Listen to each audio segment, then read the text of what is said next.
The Opie and Anthony Show on XM 202, featuring Opie, Anthony, and James Norton. As daylight breaks, creeping through the shadows, an unstoppable force lays in wait, ready to strike. Oh my God! Oh, Jesus, Jimmy. I get scared. I'm scared. Oh, God. Holy mother of God. Oh, boy. Please don't. God damn. What? Oh, it stinks so bad. Oh, my God. This is killing me. You're killing me. Uh-oh. Just fart so we can start the bit. Oh, my God.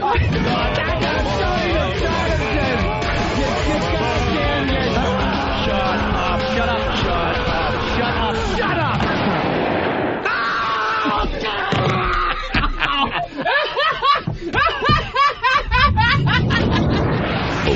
I'm scum because I'm a shapely European blonde. Anthony. Jesus, we are just whores. James Norton. Look at this face. How do you not love it and want to kiss it? You rock. Sex Bagel here on the radio with you. Sex Bagel. It's the Opie and Anthony Show. And Sex Bagel gets hit with poker chips. But enough of this palaver. Let's get the show on the road.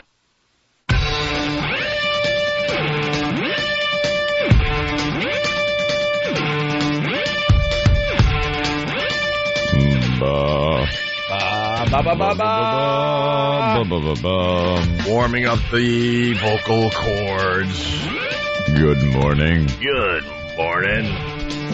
You want to wake anyone up this morning? Haven't done the wake-up gag in a couple of days. Bill, you want to wake anyone up this morning? Anyone in particular? A lot of people on radio think that they're just talking to, the cream of the crop of this country. And there's some odd people listening, So we like to wake them up. We've woken up serial killers. Because we know that out there somewhere, some serial killer is just waking up. Maybe his alarm's going off. Maybe soda. Maybe he just came home and kind of nodded off halfway through cutting the body in half. Yeah. Still half of it's in the tub. Hey, and he's like, I'll get to the rest of it tomorrow. Like dishes in the sink. Right. Tomorrow. That's that. I'll do the legs God, tomorrow. I didn't realize this would be so much work. It's got to be a lot of work. Sauce you should have scrubbed out of the pan. Now it's stuck inside of the tub. Good morning. Now you've made twice the work for yourself, dummy. Didn't realize there was going to be so much blood. This is going to take all night. And then we've woken up amputees. We had a lot of those. We woke up lactating mothers. Well, that's good. You got one? MILFs. If not, we just move on. We woke up the MILFs, that's right. I don't know anybody who's lactating, no. No, it's not about knowing. You just know they're out there.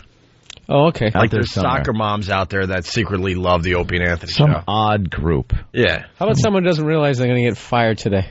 They're just sleeping, not realizing that their whole life is going to change, and this will be an omen. Damn, that's really good. Because that's going to happen. Someone's going to go into work and get fired, and right now they're like, that's not me. Yet never admit it. He'll just say, oh, no, the company downsized. Downsized. Yeah. I wasn't fired. By one person. I was laid off. I wasn't fired. It was a layoff. Hey, I like that. Yeah. Some of you will be fired today. You're going to get fired today. But a lot of the firings happen on a Friday. Just keeps it nice and clean. Well, not all of them, though. Because you fire the dude, and then everyone, wonders the next day, where's the dude? So they usually do it on on Friday. People can't remember 2 days. Oh, yeah. By Monday, it's like, they hose down your area. Who's that? Cleaned up your cubicle. Getting fired always happened around like 4 o'clock on a Friday. Yeah. For the people who never saw it coming, you know what I mean? And Did I talk to you? Yeah, and the only positive thing is that you actually get to go home an hour early. Yeah. And you're like, okay, my life hasn't begun to suck yet. You're almost happy, though, because you're like, wow, I got out of work early today. I had such crappy jobs that I didn't care when I got fired. It was a relief. It was like, going to have to let you go. And I looked at my watch, and I'm like, oh, cool. Get the rest of the day off. I'm getting paid, You get, paid right there on the spot, and you're out. And now I don't have to work, and I got some money in my pocket. One time I ever got fired, it was because I asked for a raise, and I hated the job anyways. Oof. And all of a sudden, it's a typical thing. The fat boss. Is there ever an in-shape boss? It's always, fat bastard, right? And I asked him, hey, I've been here for a minute. Can you give me an extra quarter an hour? And he was like, ridiculous, right? Yeah, you used to ask for could I get 32 cents an hour more? And you start doing the math. Yeah, what it's going to figure out, too. This is what's going to put me over the top now. Now I could do some living. This is beer money. This is my beer money for Friday night. Mom, Dad, I'm out. Yeah. Now I'm living. 32 cents an hour. All right. Ooh. Let's wake up the people that are going to get fired today. Okay. It's the Opie and Anthony Show. Bill Burr, and you're playing Caroline's all weekend? Yes, I am. Very, very cool. Caroline's here in New York City. Yeah, tonight through Sunday night. Okay. And our phone number is 1-866-313-FREE. We have lots to do today. What? I got fired and didn't know I was fired once. I got fired from how does that happen? True Mechanical, an air conditioning joint, of course. And yeah, tell me about it. How many of those places did you work for? 5. It's a rotating staff of the same people. I swear to you. It's this. You go from one company to another, and you meet people that you've worked with 2 jobs ago. It's like the same people wandering around. Have your shirt with the name on it? At a few companies, yeah, you had to wear their uniform. I always hated when the cool kids down the village or whatever would always have a gas station shirt with somebody's name on it. Yeah, yeah. Just like mocking the fact that they have an awful job. I always wanted that person to run into him on the street. Yeah, this is just an attire for me. It's like a fashion statement. Yeah, can you imagine working at a gas? It's so ironic. Right. And just literally have the guy Mike, whose name's on it, just come up and just drill him in the face with a wrench. Give me my shirt back. Yeah. I was missing one. I had to pay for that. So how'd you get fired and not know it? I come in late all the time. That's what I did when I was in construction. It was misery. So I'd be late every day, and I was working in the shop, which meant I didn't go out to jobs and install it. I was making the ductwork in the shop. Yeah, that was another fun, great job. Working with giant pieces of sheet metal, like razor blades, and bending them and cutting them. In the shop. Yeah, in the shop. I had to work in the shop, and there was a shop steward and a supervisor and just all that crap that I never wanted to have to deal with, but there I was dealing with it. And I'd come in late all the time. And then the big boss came in, the guy that owned the company, and he saw that I was coming in late. So he was just waiting there for me one morning. Mm. And I came in, and it was 8:15. I'm supposed to be there at 8. And I go to punch in, and he goes, look, why don't you just go home?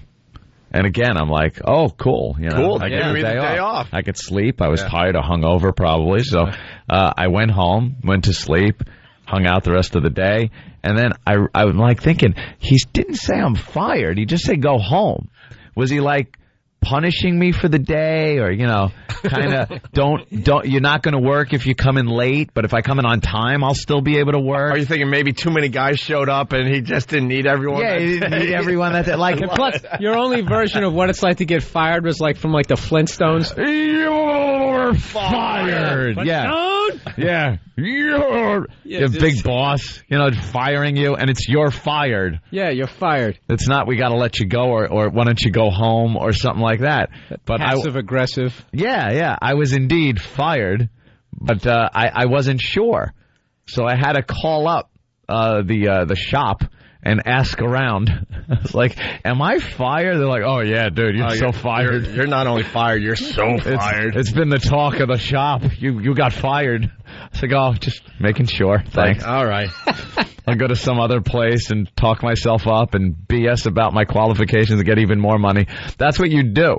You would get fired from one place, go to another air conditioning company, and say, oh, yeah, I got all this experience. And you'd learn just enough to make the next company think you know twice as much as you know. And then they'd give you more money. And then you'd work there until you got fired. And then you'd go to another place and pull the same thing. It was great. I wound up going back, by the way, to True Mechanical. They rehired me for twice as much as I was making when I got fired about 2 years later. Wait, so you got fired again? No, I got rehired. Okay. But all right. Let's go to Carl in Pennsylvania. I got it. Carl, what's up? I think I'm the guy getting fired today. See, we might have woken up one guy that is convinced it's today. Why today, Carl? Because you guys told me. This guy all week, the boss has been gone all week, and we got a plus job as it is, but this guy's a snitch. Usually when the boss is gone, everybody brings their cars into work on him and stuff, and instead of doing work, and this guy's just pissing me off. I thought I could deal with him, but you guys woke me up. You know, thinking getting fired today, I might have to whoop his butt. Yeah, what are some of the signs that you're going to be fired that maybe some of the listeners could look out for? I think people start ignoring you. Talking to you. Yeah. They stop talking to you, like, because a few of the people know you're not getting all the information from your supervisors that you were getting, memos, things like that. You keep catching people staring at you. Yeah. You look over, there'll be somebody way across the room just looking like, wow, he doesn't even know. Two people talking, and then they'll both look over at you and look away. All of a sudden, the supervisor is not bothered by you anymore. Like, yeah. He's kind of just smiling at you. Yeah, like, what do you want me to do to boss? Whatever you want. Whatever. He's showing a new guy around the office, but not quite at your area, but there's a new guy walking around and he's showing him things. Oh, that's great. Yeah, they literally have you train him. Yeah. Why don't you show him the ropes? Hey, the one we're going to hang you with. Let's go to Steve in Pennsylvania. Right. Steve, what's up? Hey, good morning, boys. Good morning. I got fired once right in the middle of getting a promotion. What's that happen? I got called into the boss's office, and as I was walking in, my boss was pretty much overweight, and he had these button-front shirts, and they were always bulging at the buttons, so I put my safety goggles on. And he called me in to give me a promotion, and he asked me why I had my safety goggles on, and I told him if one of those buttons let go, it would take out an eye, and he fired me right there on the spot. Wow, that's not... no sense of humor on that guy. No sense of humor at all. Is that a fireable offense? I mean, could you actually sue? Like, I was doing the job. It's just a joke. Yeah, it was a joke. I was joking about your hog. That's it, boys. Frunkus. All right, Frunkus to you. Let's say hi to Maureen on Long Island. Maureen, what's up? Hey, how you doing, guys? All right. Hi. I have a story similar to the one that you just told about coming in late and then having them standing by the time clock when you walked in. Maureen or Maury? Maureen. Oh, okay. All right, Maureen. Thought I'd ask. I know it's early. Okay, you smoke, do you? No. You got a deeper voice. Wow, you really do. Slightly deeper voice. Especially early in the morning. Yeah. I'm at work already. But anyways, the same thing happened. I used to have to walk across Jericho Turnpike, the 3 lanes of traffic going each way. And depending on how busy the roads were, depended on what time I got to work. Oh, is that street out in Queens where someone dies every 3 days? And Jericho they don't make stretches it at all. for quite a way on Long Island, and some of the areas are just impossible. I know. It's like, and by a corner.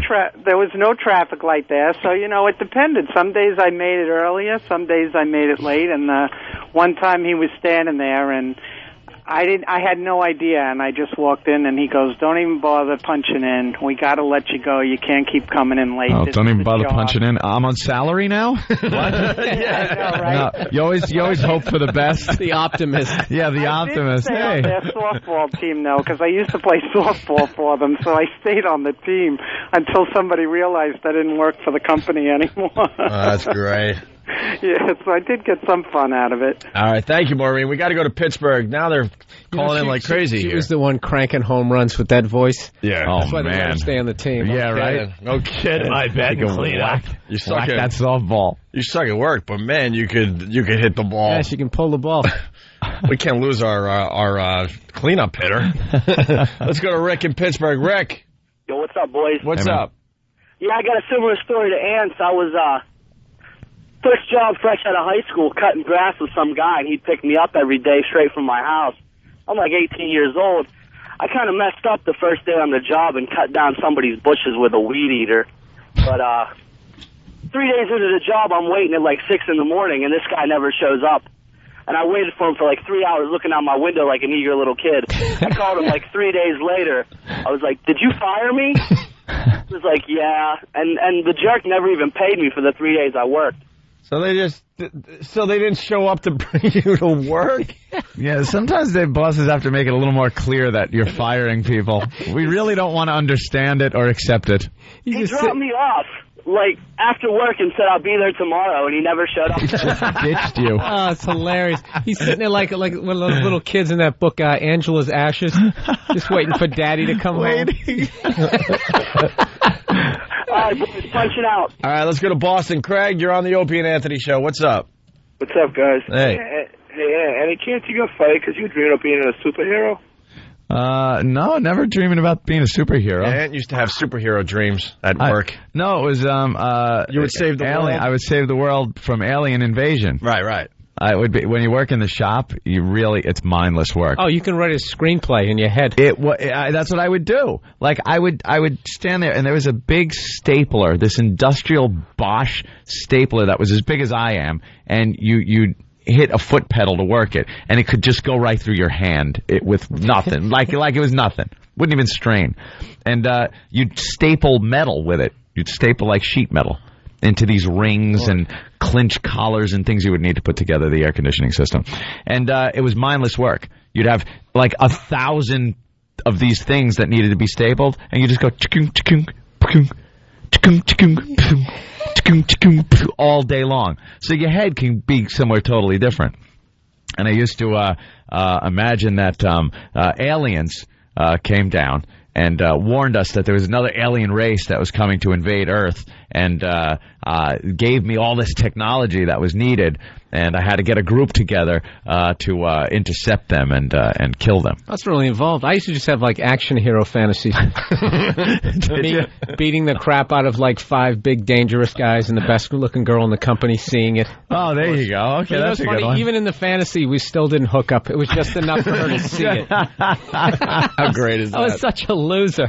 Even your fantasies couldn't. Even in my fantasy, I didn't get the girl. It was just enough for her to see it. And they had to be detailed. Like it was such mindless work that all these fantasies had to be detailed down to like every little thing had to actually have some type of plausibility to it. Oh, I would literally have like catchphrases in my head to impress the girl. The Hasta la Vista baby line or something like that. It was ridiculous. Hey, let's say hi to AJ in Brooklyn. AJ, listen to this guy. Fools. AJ. Good morning. Hey. Good morning, guys. How are you? What's up? I just woke up. My radio, punched on you guys. As Anthony, as you're going down the list of all the things that happens, like when you're about to get fired. Yeah. My boss is actually now saying hello to me. When about 2 months ago, he told me how I was the biggest disaster. I had the worst year ever when I've been busting my ass for him. I actually happen to be training my replacement, and all the things, and all the things about all of a sudden you're walking in and people looking at you and you're not finding out things that people are working on. Oh, no. It's just hilarious. It's like the Twilight Zone. Dude, you're so fired. I'm so fired. But it's funny because... Wait, you're training your replacement. How does that work? Well... They didn't tell him that. They just said, train this guy. But he realizes he's training his replacement now. Yeah, exactly. You know, the company's been going through a little restructuring, shall we say. And one employee at a time. Yeah. Yeah, restructuring. Yeah, but like you said, my boss, he never takes my phone calls. He's got the caller ID. Oh, you're done. No, I've been late, but now I come in. The other day I was in at 10:30. The guy doesn't say anything. I don't even bother walking by this. Oh my God! Oh, you're so done. I even missed. We had a meeting yesterday. I totally missed it. Came in at 10:30. It was at 9:30. And no one cared, right? Because you're fired. Yeah. They don't care. Hey, you missed the meeting. Who cares? He's gone. It's all right. Don't worry about it. We won't have to worry about it next week. Just keep smiling at him. Yeah, but it sounds like he should get fired. He's showing up at 10:30, man. What are you doing the night before? He's out. Shake it up. Yeah, I had my uncle fire me too. Right. That was hard. Like my own Uncle Tony, who's great. I love the guy, and we laugh about it now. But at the time, oh my God, I was fresh out of dropping out of high school. And he was supervisor at this bread factory in Central Islip. Oh, it was just yeah. So my job was to come in on Saturday and come in on the weekends and sweep up and do odd jobs around the place, stack boxes. It was just one of these sweep up. Oh my God! It was like bread factory. You're sweeping up dough and things and like sesame seeds, rat droppings. Yeah, whatever the hell is on the floor. Whatever was laying around. And of course, it was Saturdays. It was weekends, and Friday was forget about it. It was party time, and I'd come in just hungover, and I'd do the absolute minimum work. But because I'm his nephew, he kind of cut me some slack. But one day he walks way into the back, and I'm laying down on a desk that's in the back, just snoring, just sleeping. Like a bad cartoon. With the broom I'm supposed to be using propped up next to me. And he just, he wakes me up, he goes, and again, it wasn't your fire, but it's like, why don't you go home? And again, I'm like, oh, good. You know what? That is the line of this spineless boss. Why don't you go home? You can't just fire. Just say, look, I got to let you go. You can't do this. And then it turns out he must have called my mother and then told her, because then by the time I got home, my mother's like, what the hell did you do? You got yourself fired. Leave me alone. Actually, having to fire somebody is even more brutal. I had a buddy of mine I went to high school with, and he talks about it. He goes, I don't mind firing guys in their 20s. They don't have any kids or a wife. Yeah, and they don't care. Yeah, they walk out. They don't care. They go right to a bar. Skipping, right. Yeah, but you fire somebody in their 40s. You got a couple of kids and a wife. They start pleading. Oh. You're just sitting there looking down at the desk going, it wasn't my decision. Wasn't my decision. Look, I'll take a pay cut. Yeah. Whatever it takes. Look, man. Give me the good leads. I need the good leads. Man, I will suck your... Man. What? What did you say? I'll suck your... Listen, it didn't come from me, man. There's nothing I can do. Yeah, came from upstairs. Way above me. It's a one-story place we work in. What upstairs are you talking about? Don't kill the messenger. Don't kill the messenger. Look, I'm just a messenger. Hey, let's go to Mark in New York. We got to take a break, but Mark, make it fast, will you? Right. Go ahead, Mark. Go. Yeah, how you doing, guys? When I was like 16 years old, I worked at a pizza place. For a couple of months, I was begging for a raise. All of a sudden, my boss decides to give me the raise. Yeah. The next day, I show up, the shop's closed. What a douche. He knew it was shutting down. What a douche. Thank you, Mark. Hey, I got to cut you off there because we got to take a break. How about this? When we get back, I want to hear from the bosses. There are bosses listening right now who have to fire somebody today. They know. I want to hear a few of those. Just a few. And what tactic they're going to use. Do you rehearse? Well, how are they feeling? Do you wake up in a cold sweat at 4 in the morning? Does it bother you? Have you been through it 1,000 times like a seasoned vet? Or are you just whistling a happy tune as you do your tie in front of the mirror? You don't give a crap. I want to hear from some of the bosses. Also, there's a guy in the line, TJ. This could be good, too, maybe for a future show, or maybe we do it today as well, but we have a lot to do. TJ is getting ready to divorce his wife today. I want to know if the wife knows it's coming or if it's a big surprise. And is she training her replacement? Right. It could right, very good. We could cover a lot of bases with just life-changing events. That's what I was thinking. Life-changing events today. Is today the day you know you're going to have a life-changing event? Yeah. Or are you changing somebody's life? Or exactly. No idea. Exactly. Like you're a boss firing somebody. That's good. We could do a little bit on that. Also, video of the day is the Chicago cop beating up a lady in a bar. This is amazing. You'll see this video all over TV today. Also, the 911 call of the old dude killing his wife is beyond classic. We'll play that for you today. We'll talk about Sanjaya. He's still on American Idol. I was surprised there. Larry Bud Melman, remember him from David Letterman days? Mm-hmm. Dead at the age of 85 today. I thought he was already dead. Long illness. He died out there in Babylon. And one of the guys that might have shot President Kennedy, Bill Burr. Oh. Woody Harrelson's father, dead. Died in jail. That? Woody Harrelson's father somehow rumor has it in the web. Rumor has he was there that day. A lot of experts say he was one of the guys on the grassy knoll. Really? Yeah, they did photo analysis and stuff. Yeah. A lot of people say they really believe that Woody Harrelson's father was there that day. Ted Danson's uncle was driving the limo? If he was still alive, if he's still alive, he wasn't there. Right. There you go. If you see all the guys standing next to him, they're all dead. They were the other guys.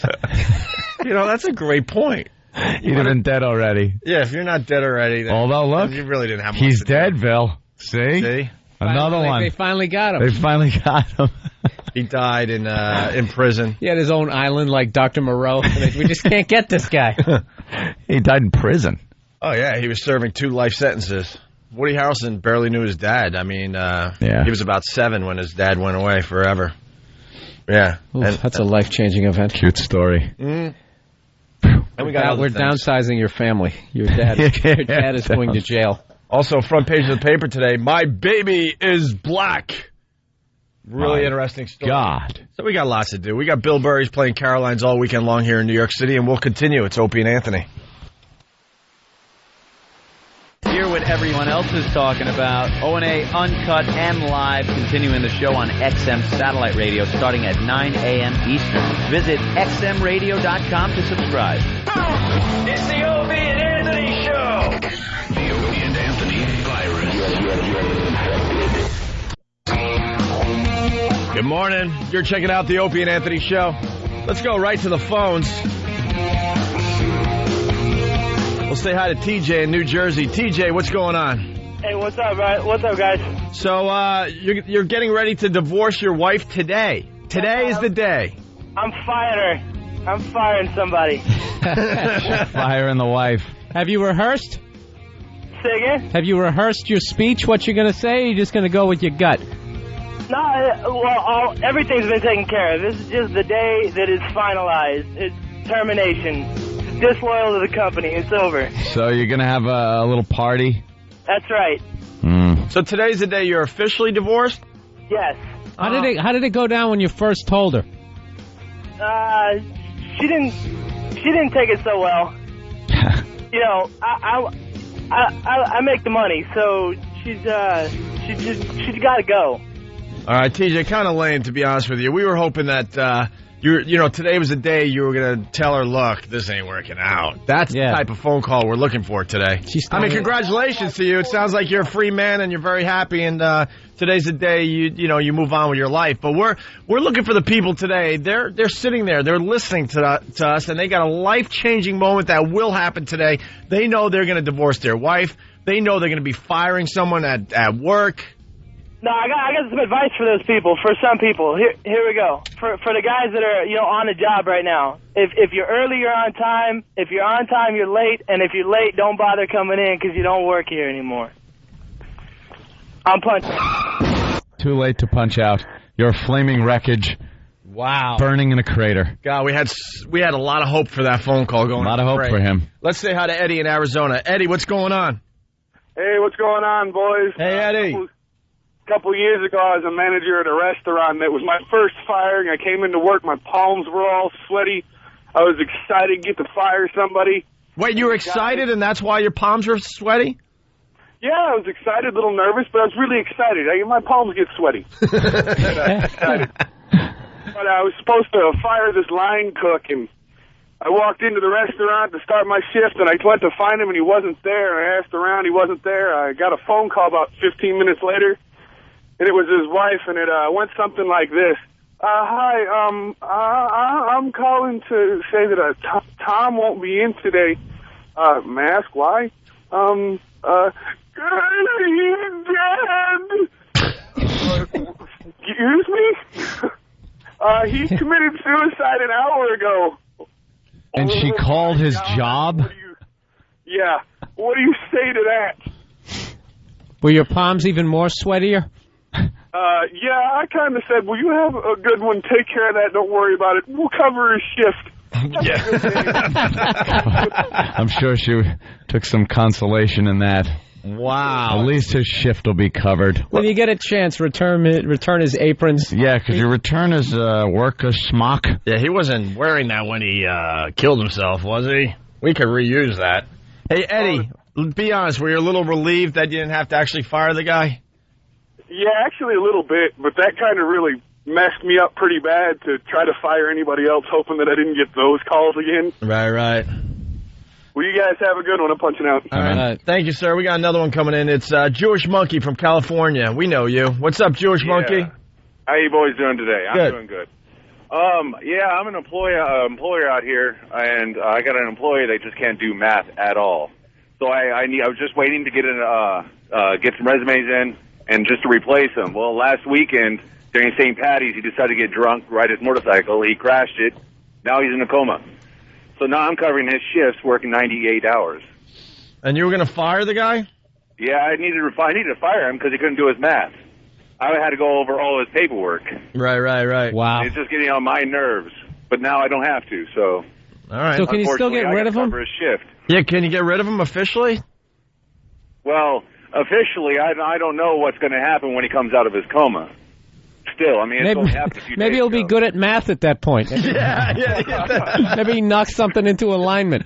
Imagine all of a sudden he's Rain Man. What the hell is going on here? Ends up taking his job. Right. We're going to have to let you go. Becomes a math whiz and a chess champion. Like, what the hell is going on here? All right. Hopefully he forgot that he had a job there and he won't come back. Yeah. All right. Hey, thank you, sir. You guys have a good one. We got to move on. I'll be seeing you in Vegas. Oh, cool. Yeah, Nice. the O&A Traveling Virus Comedy Tour. It's happening in Vegas, April 14th at the Joint at the Hard Rock Hotel and Casino. Tickets on sale. Insane. Now and the through POWs Ticketmaster. are looking forward to it. Yeah, man, tickets are still available. Not many. This thing will sell out, so if you're thinking about going, I would highly recommend you go. And you can go to our website that we're not allowed to promote for some reason to get all the info. Too close to porno. All right, thank you, George. You guys have a good one. All right. Punch It's it out. 18 clicks away from pornography, and we need a minimum of 20 Well, or something like that. they got to figure it out. Stop being lazy behind the scenes and figure out this stuff for us. Yeah, because we kind of need a website. Yeah, we kind of do. We've been very successful with our website for many years. And if you look at any other radio show's website, I'm sure you will find, though they're not linked directly to porno, that through 2 clicks you can get there. So don't worry so much about it. What bothers me is they just casually go, you can't, say your website anymore. And we'll go, well, it's really important to our show. Yeah, well. No one's looking at those things anyway. Then there's Why? What are they saying? If you accidentally type one letter differently, you're going to end up in a porno place? No, it's like if you click on a link, it might, like the link that you go to, might have a link on it that if you click on that, it'll take you to porno.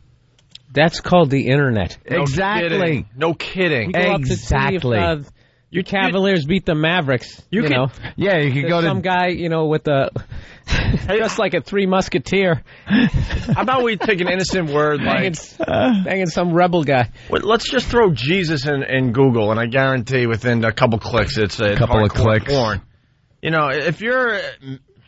If you're management, your whole job is to figure out how to make this stuff work for us. That's your job. Stop making it so hard for us to do our radio show.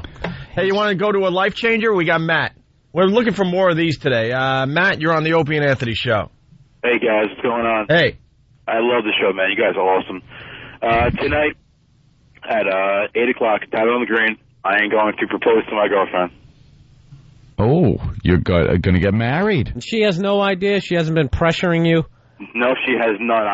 The only two people that know are my father and my brother, because they came with me to come pick out a ring, and they helped me pay for it. It was a $5,000 engagement ring. Wow. And I tell you what, she better say yes for that ring. Now, does she listen to the show? Yeah, she does actually, but she's not here. She's on her way back from Boston. She's on a plane right now. Oh, she's on a plane. Okay, and So that's the main reason why I'm calling in right now. But we've been together 4 years, and I hope it goes good tonight. Look at that. There's a life-changing moment about to happen today. Now, how did you get her to go to Tavern on the Green? Is it her birthday or something, or? No, a couple of weeks ago, I told her that my other brother, who's in the Marines, is coming home, and he wants to go out. And I said I'm going to take him out to out in the city, Tyler on the Green. I think we'll have a good dinner. I was like, if you want to come with us, she's like, yeah, sure, I'd love to come, and that's how I got her to go. Wow. Well, let us know how it goes tomorrow, okay? All right, man. Thank you. Oh, yeah. Congratulations. She's not pressuring you at all? That's no idea? Great. Marriage. Not at all. Hope it works out great for you there. What's wrong, Anthony? Hope it works out for you, buddy People boy. can get happily married. Oh, yeah? Yeah, you knew on your wedding day that you were making a mistake. An oopsie had been made. Right. Oh. That's Is pretty that cool. what you're thinking as she's coming down the aisle? Like, oh, my God. Aisle. Coming down the hallway. It was in a basement somewhere. Oh, the whole thing was just a white trash fest. Oh. Awful from beginning to end. You get married at like the Knights of Columbus or something? It was. I wish it was that. Wish. I got married at a Justice of the Peace's house, and then the reception was at a bar that is now a strip club in Comac. Wait, which place? The place right where Vets and Jericho split. Where our old accountant? Yeah. That joint? Yep. And I used to go to an accountant that his office was in the back in the of basement. Strip club. Yeah, it was kind of behind and underneath the strip club.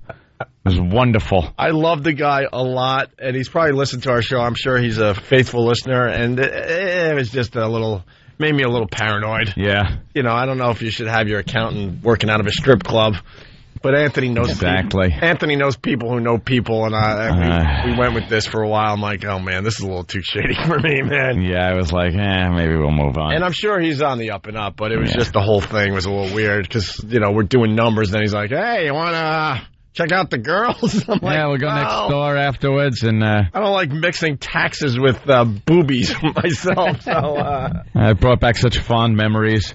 That's where I took my vows, where the pole is now. Wonderful. And how long did you stay in that? Their marriage? Yeah. 9 years. Yeah. Oh, my God. Yeah, dude. Bill, just an idiot. Dude, wedding night. A little tear. Oh, I was like, my God, did I make a mistake? Did I make a mistake? As his new bride was completely passed out. I'm like, what a mistake. Oh, my God, was this a mistake? And then, maybe it'll get better. I figured I'd hang out for 9 years. Maybe it'll get better. Maybe it'll get better. Figured I'd hang out for 9 years. Maybe when we go drinking this St. Patrick's Day, we'll somehow magically get some chemistry. Well, thank God I got divorced, and it's all over. Thank God there's nothing else popping up like me being served papers that I have to be in court on April 12th because they think I'm a liar and I'm not reporting all the income that I'm making. Why do you owe her any money? You don't have any kids. What, Bill? You're insane, Bill. Bill. Why ask questions like that? Bill, you're so glib. Matt, you're glib. You're glib. I thought... Right. I taught... Mm-hmm. If you didn't have any kids... Which we didn't. Didn't own any real estate, didn't own nothing. Beat it. Yeah. I tried the beat it defense. It didn't work. They beat the money out of my wallet is what they... Why?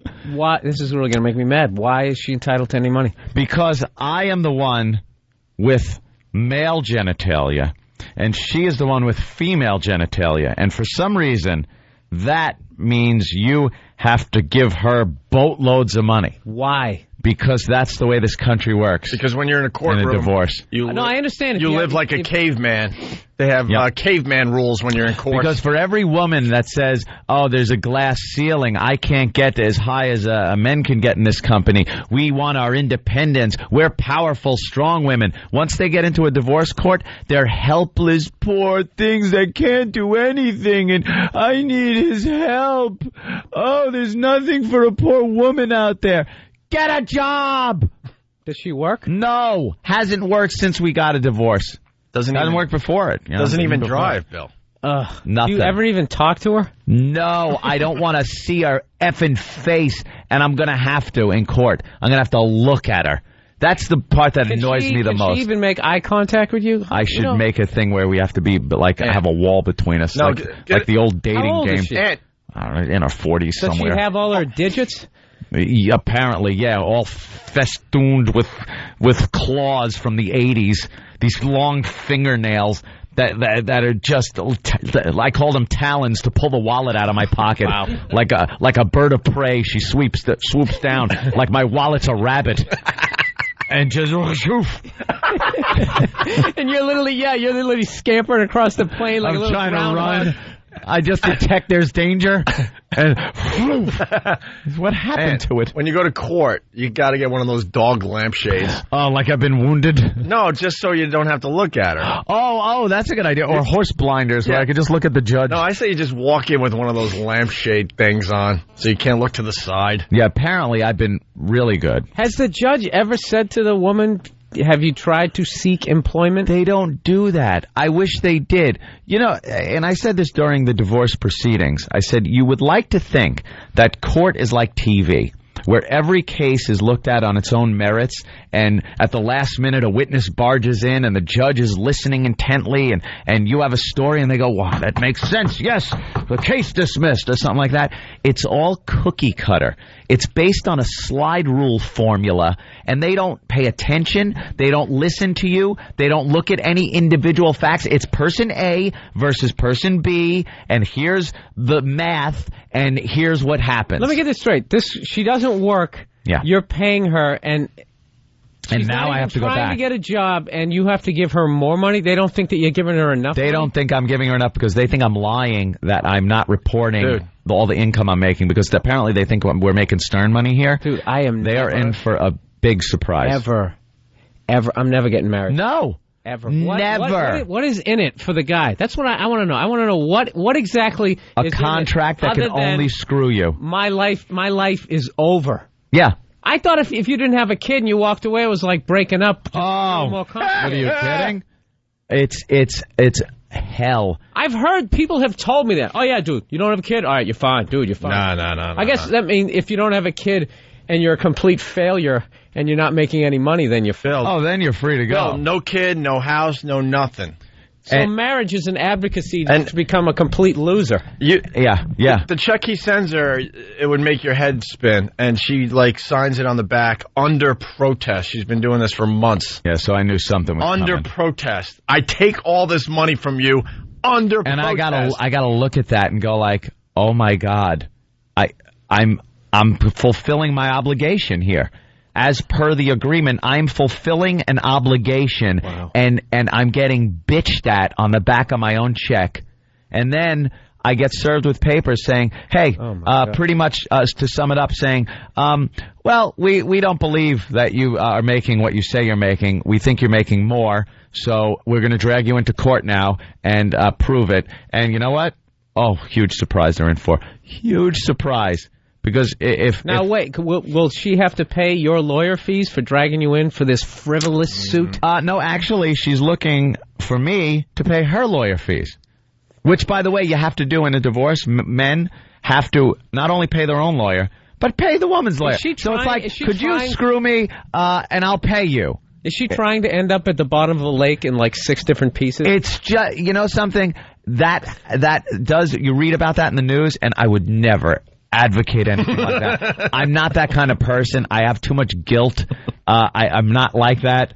But let me tell you something. You do get a certain understanding of what these people were thinking. Hold on. Speaking of which, because we do have to take a break, we definitely could continue with this. I can't believe that. This will lead to the guy who killed his wife, and we got the 911 call. Oh. You know exactly what you're thinking, Bill. A guy did it overnight, and this is the priceless audio we'll play for everybody next. I can't believe you guys don't have kids. You can't even get a damn job. No kids. No, and we didn't have anything. You know, the divorce took 3 years. 3 years. Like I'm friggin' Donald Trump. Let me ask you this: where are the pests in all this? Where were they? We didn't have any because I really was. You know, we were at NEW at the time and just trying to pretty much eke out a show. Yeah, we got a break. Damn it. We really do. I mean, Ann could continue for another hour. Oh my God. Yeah, they fought for, the divorce took 3 years. They had 3 nothing. years. Ann had nothing to his name when he got divorced. Nothing. Just basic crap that he could get at IKEA. This is yet another thing they should have taught you in high school. Yeah, they don't teach you that. But you know all about French history, don't you? That's what I need to know. I need to know about Mesopotamia. Right. And Benedict Arnold. Yeah, Benedict Arnold. Yeah, right, Bill. They should teach all this other stuff. Teach the real stuff. Yeah, all right, we'll continue. Wow. It's Opie and Anthony. It's the Opie and Anthony Show. The Opie and Anthony virus. That's right, you're checking out the Opie and Anthony Show. Jim Norton, he's in New England, all over the place. I don't know where he's playing tonight. He's doing the Comedy Connection tour. I know, he was in Rhode Island last night. Tonight he's at the Kowloon, Route 1 in Saugus. Saugus, yes, you're right. Okay, you're right. Yes. Best Wow. Chinese food in the country. Good stuff. Kowloon and Saugus. It's ridiculous. And then the weekend, it's Comedy Connection in Boston. We got Bill Burr sitting in today. He's playing Caroline's here in New York City all weekend long, starting tonight. Let's sneak a phone call in.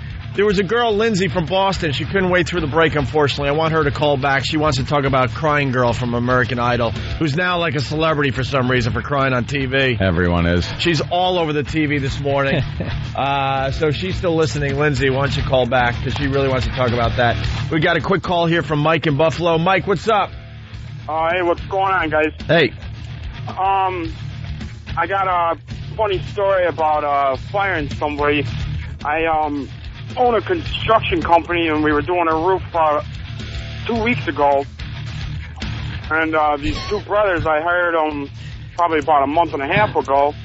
And they came to me. One was probably about 17, the other one was about 19. And they're said they've never really done roofs before. They've been in like landscape and stuff. So, but they were really wanting a job for some reason. So Getting nervous. Yeah, I gave him a chance and everything. And the first roof we were on, the one guy, the 17-year-old there, he like messed up the whole entire pattern. As soon as we had My interest meter is going down. I know. 2.5 yards. Slipping, it's going. Mike, they're really bad at roofing, and you're really bad at calling a radio show. We're going to have to fire. We're firing you as a caller. We're firing you as a caller to this show. I'm sorry. This is why those jobs always take Their mom longer was in than the they say. hospital, and I fired them. That's the only income they had. So. And then you have the worst timing ever, because now you did the punchline as we were talking. So they were really bad roofers. You had to fire them. So what was the deal? Because it sounds like you felt bad firing the two kids. Say it again. I didn't really feel bad firing the two kids because the one kid just was horrible at roofing. The other kid but he won't threw get a cigarette in the attic and lit the fucking place on fire. Oh, and then he curses. Well, yeah, callers like to curse when they feel like they're being backed into a corner. Yeah, it's they a crutch. Panicking. It's a crutch. It's their crutch. It's all right. Basically, this could have taken 10 seconds. Had to fire two guys, found out their mom was in the hospital and they were paying bills, felt bad. But now Mike's saying he didn't feel bad, so this call just sucks and we have to fire you. Thanks. He was a bad caller. You're better at just listening to the radio show. You don't fire him, but do it this way. Just go, you're going to have to hang up the phone. Yeah. And then he won't know if he's fired from calling. All right, we got a great clip. Why don't you just punch out? Yeah, just punch out. Also, a few more Punch you calls. out. We're looking for life-changing moments. What are you doing today that's going to completely change your life? Are you going to fire someone or completely change someone else's life? We got a proposal so far, but we're looking for others. Divorce. We want the big one. Planning a murder. You're going to kill somebody. Wow, that would be great. That'd be great radio. That'd be headlines for the boy. Yeah. Yeah, I'm sure there's a guy out there. Today's the day. You're going to tell your girlfriend or your wife, look, it's over. Yeah. Life-changing moments today, so give us a call. Savor that moment. As far as that goes as well. Guy kills wife and calls 911. Before the break, Anthony filling Bill Burr in on his nightmare that was his marriage. Situation. By the way, when Ant goes down that road, Bill, I got to turn around. I can't. That's the only time I get uncomfortable on this show. To see my friend here suffer. I was saying during the break, if they made a movie about that, you couldn't do it because they would say that was female bashing. Or woman hating, misogynistic, piece of garbage. It's all based in fact. That's what happened. What can I tell you? I gotta go back. I gotta go back in there. Talk to that idiot going to the tavern on the green. Yeah.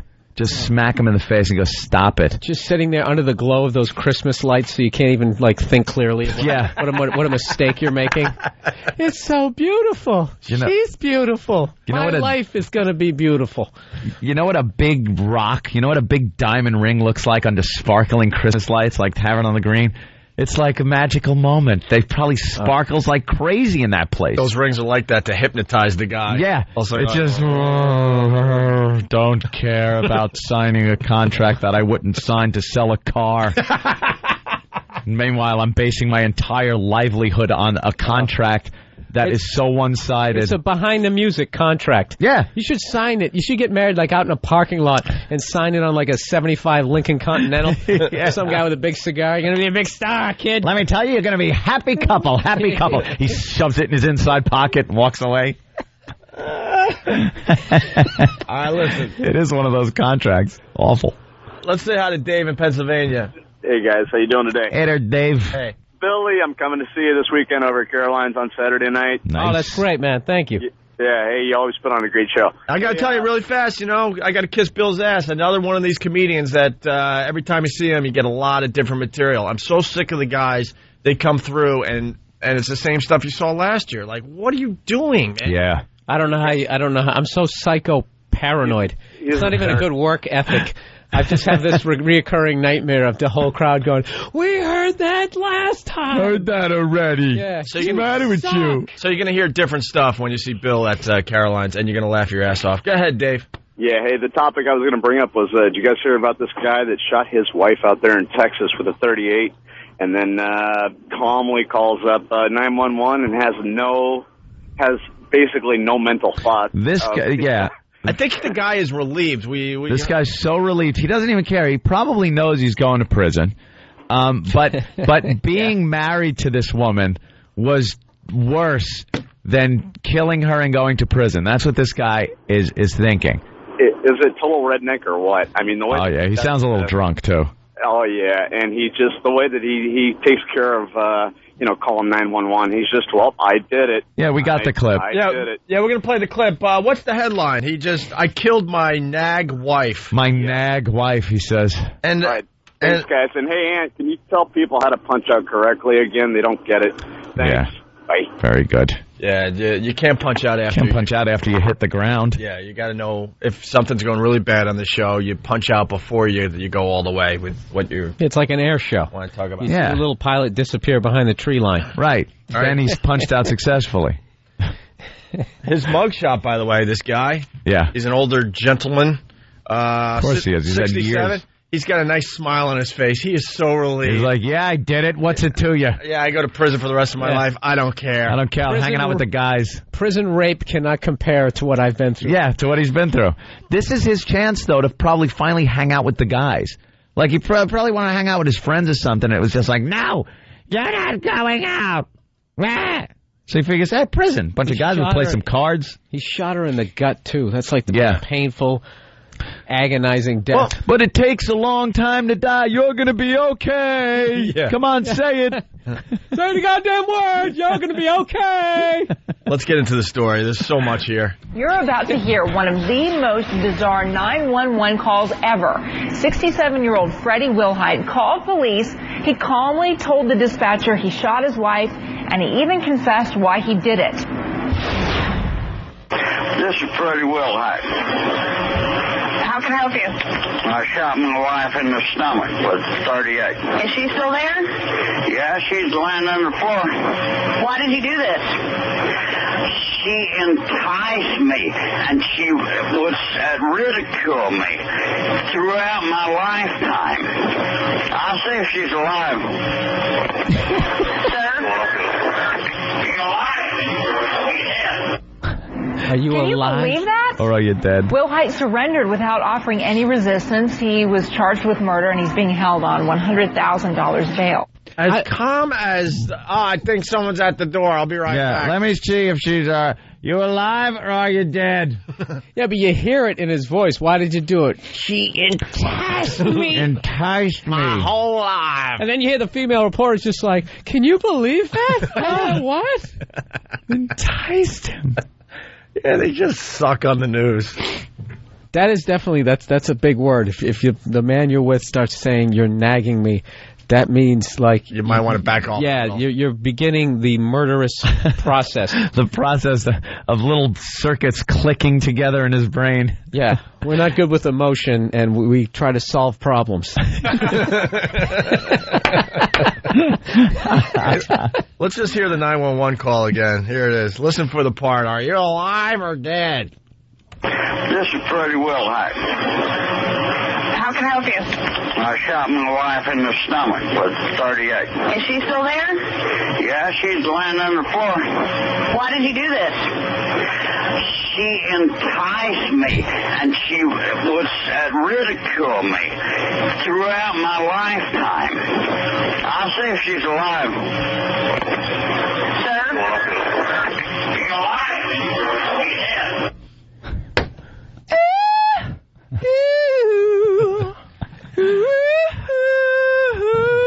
Call-ins like that? Isn't that amazing? Oh, that's great. Are you alive or are you He dead? sounds so relieved. Yes, when he says enticed me. For my whole entire life. Right. Like this guy just... You never did anything with your life. You're a loser. You're a bum.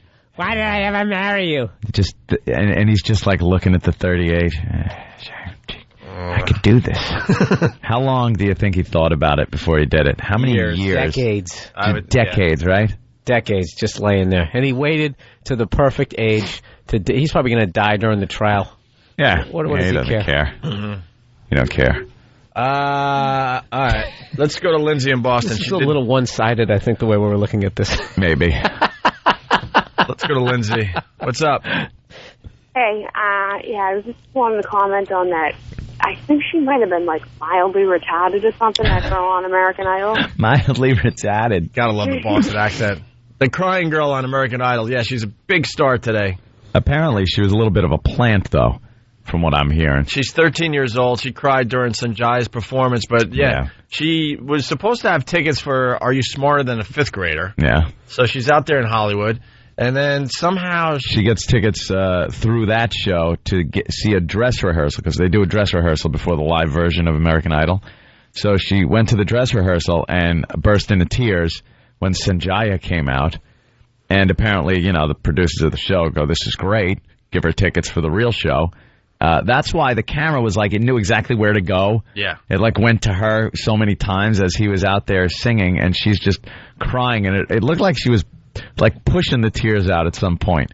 I don't know. I know kids like to just burst into tears like that. We had a dog collar on and one of those electric shock. Yeah, could we just put a shock collar on you? They're just so forcibly trying to make like a Beatles on the Ed Sullivan show. Yeah, make a moment like that with a crying girl who can't keep control of herself. We can't do that because she would complain. Well, what if the person was mildly retarded? Retarded. She put him over, though.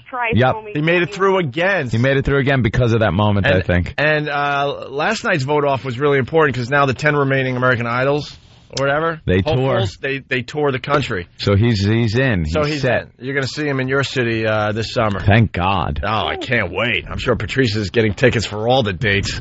Probably trying to get backstage. Yeah, he'll be all giddy meeting him. Dude, Sanjaya should have been kicked off 3-4 weeks ago. During the audition. And someone is having what? What was that website?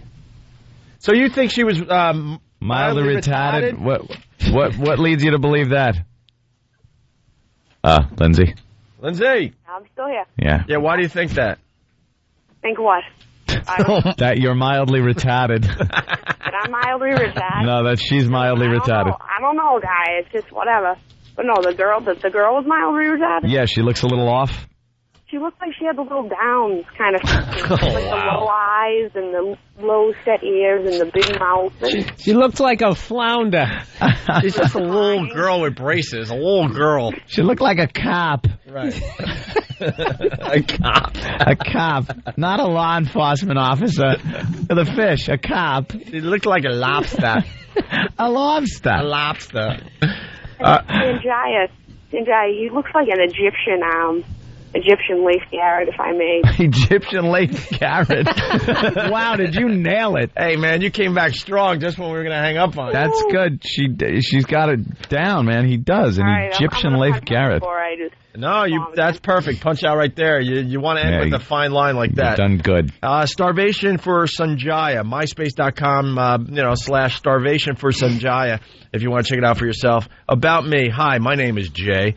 I've always been a big fan of American Idol, so like many people, I was excited for the 6th season to start this year. Aside from the initial debacle with contestant Antonella Barber, Season 6 was starting to look like it may be actually very good. The big voices, blah, blah, blah, blah, blah, it goes on. All right. However, there's one hinge in the broad spectrum of talent this year, Sanjaya. We have no problem with Sanjaya personally. He seems like a very personable and charming young man. However, he does not belong on American Idol. The judges falter with their decision to place him in the 24, and American Idol voters have done even worse by keeping him on. So until the day that Sanjaya is no longer on American Idol, I will be going on a hunger strike. All right. This means I will refuse to eat anything until American Idol voters wise up and stop voting Sanjaya through each week. This is why this country is looking like idiots. Every other countries, they go on a hunger strike because some sort of political reason. It's because there's genocide going on in their country or some kind of important some thing. Sort of Gandhi-esque thing going on, some sort of movement to try to get power to the people. And we literally have shows here like, are you smarter than a fifth grader? We're literally admitting to our stupidity. Yeah, I don't know. I don't know why everyone else hates us. I kind of stopped paying attention in the fourth grade. I think I can take them, though. He's smarter than a fifth grader. What exactly are you going to... Is that the moon or is that Pluto? Oh, God. I guess. We really should get a few of those questions because I would like to know what fifth graders are knowledgeable in these days and what. That's why the show works, because it's all that stupid knowledge that you forget about after you're in fifth grade. Do you though? I think if you got some of those questions, all of us would. Because I kind of remember all that stuff. I know. Well, you're like a weird brain man. I just forgot high school. Nothing makes me want to hit a kid like a little precocious kid who's wise beyond his years. Yeah.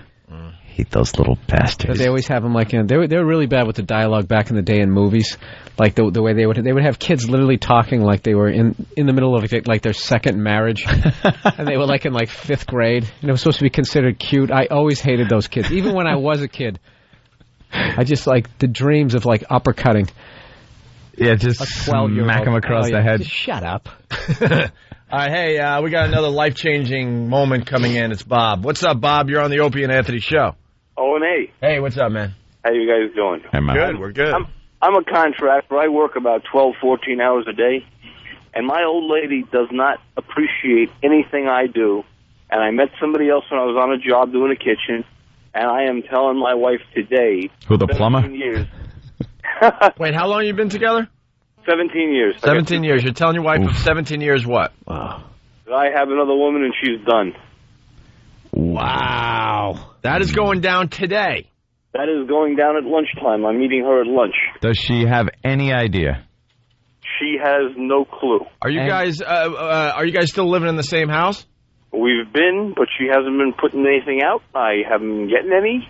So wait, last night, hold on, because this is what we want to know. Last night, did you guys watch TV together? No.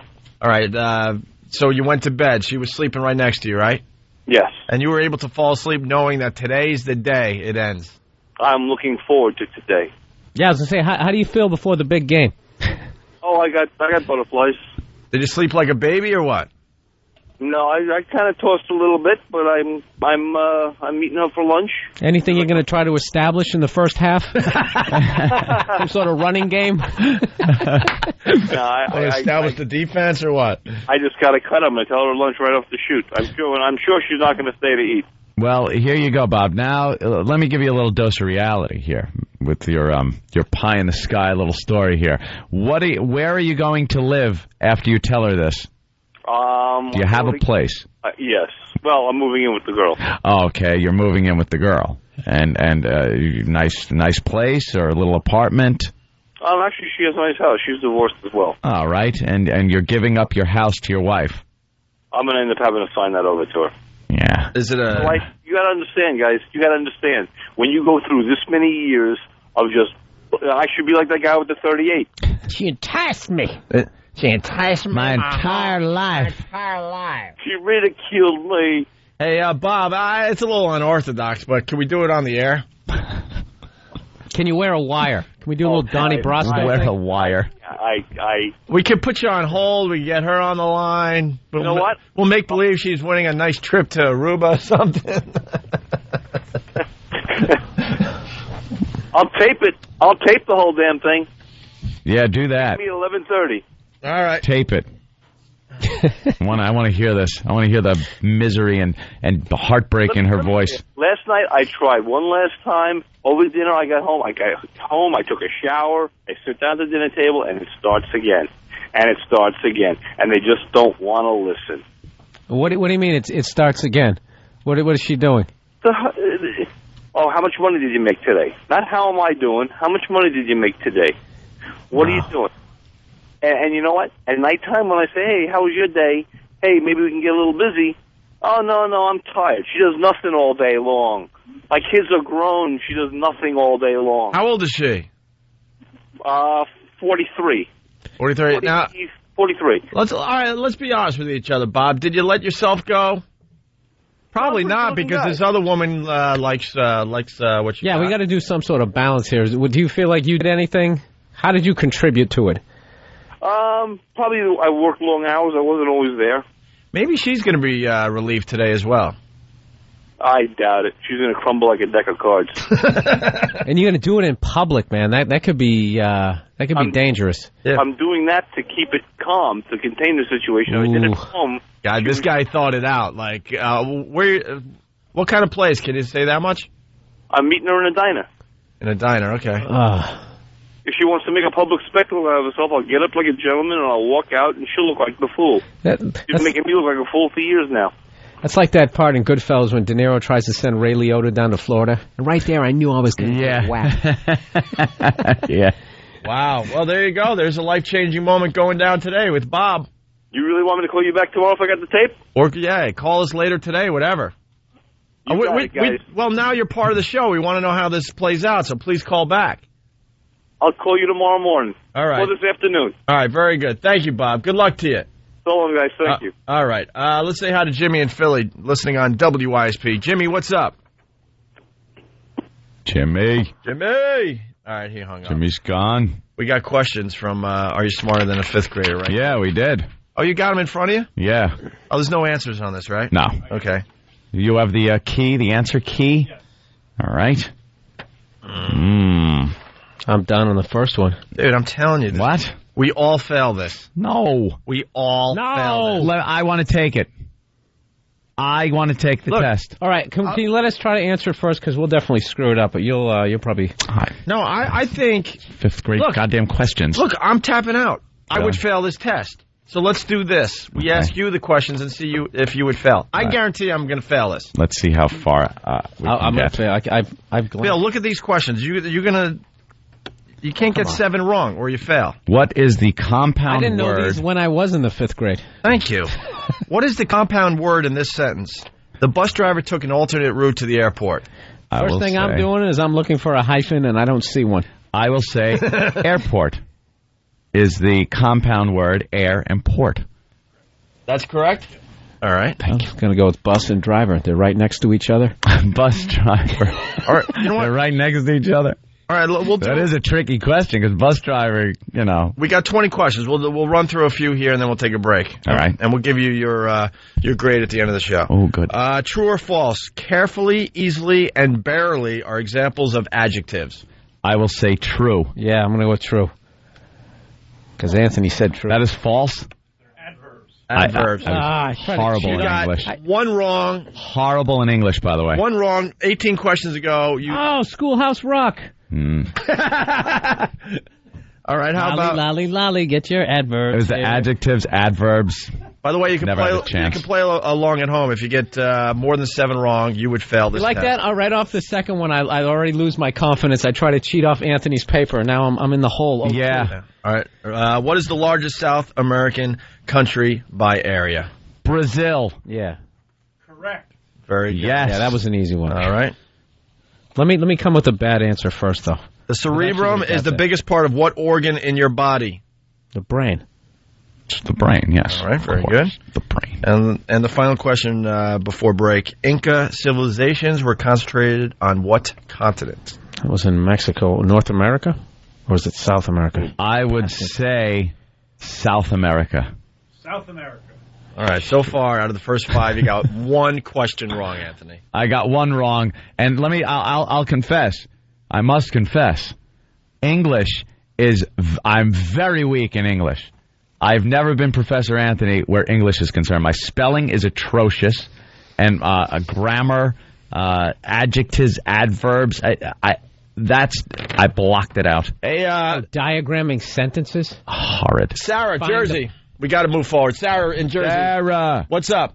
Hi. I want to let you guys know that happened to me. My ex-fiance was a plumber, and he met some woman at a job, and he goes and tells me at a restaurant at night that he's leaving me for some woman. So I've been through therapy, and this poor woman's gonna crumble like a deck of cards if she does not know. I know that must have been horrific. How did you react? Because you want to just start weeping, but you're in a restaurant. That really is kind of a cheesy way to do it. Don't make a scene. Yeah, exactly. Well, at least he paid for dinner first, but I crumbled. I was crying hysterically. I was upset, but I wasn't screaming or anything.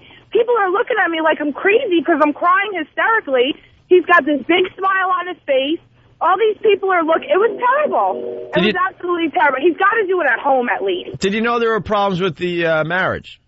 No. Well, I wasn't married yet. He was my fiance. Okay. And no, I mean, I put out every other day. The BJs were great. Put out. Too.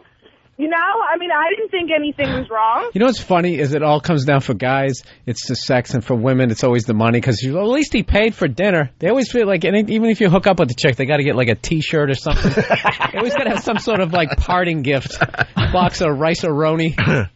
I don't know. I felt like I did nothing wrong. Well, Sarah, this guy's scared to do it at home for some reason. He wants to do it in public, and I mean, it looks like he left his house for the last time.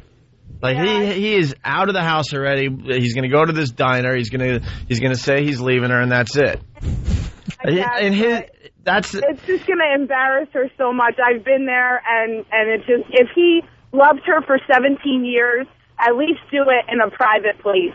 That's all I have to say. At least do it in a private place. All right, listen, how's your life? You get it back together? You got someone else? What's up? I recently got married in September to a wonderful man. I didn't change my last name yet. I'm too scared. But I recently got married to a wonderful man, and we have a house and everything. I just got a great job. So everything's really looking up. But, wonderful. All right, there you go.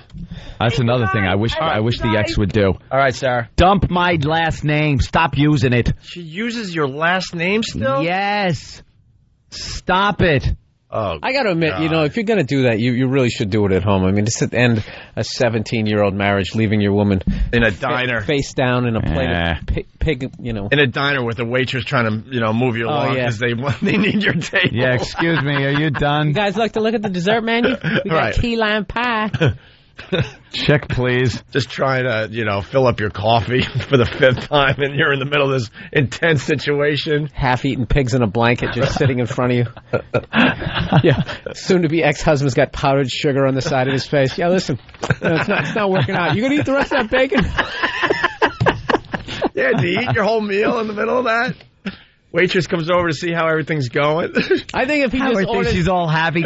How are you two doing? Right. Yeah, if your husband just orders the English muffin, you know something's going down. I'm going to eat light. Yeah, that's the nervous stomach. I'll just have some soup. All right. Right on. Oh, God, we got some great calls coming in. Stay there. It's Opie and Anthony. It's the Opie and Anthony Show. What's going on? This is Bill Burr. I'm going to be at Caroline's Comedy Club in New York City, March 22nd, 23rd, and 24th. Call 212-757-4100 for tickets. That number again is 212-757-4100 for tickets. Hope to see you there. God bless. I was living for a dream, loving for a moment, taking on the world.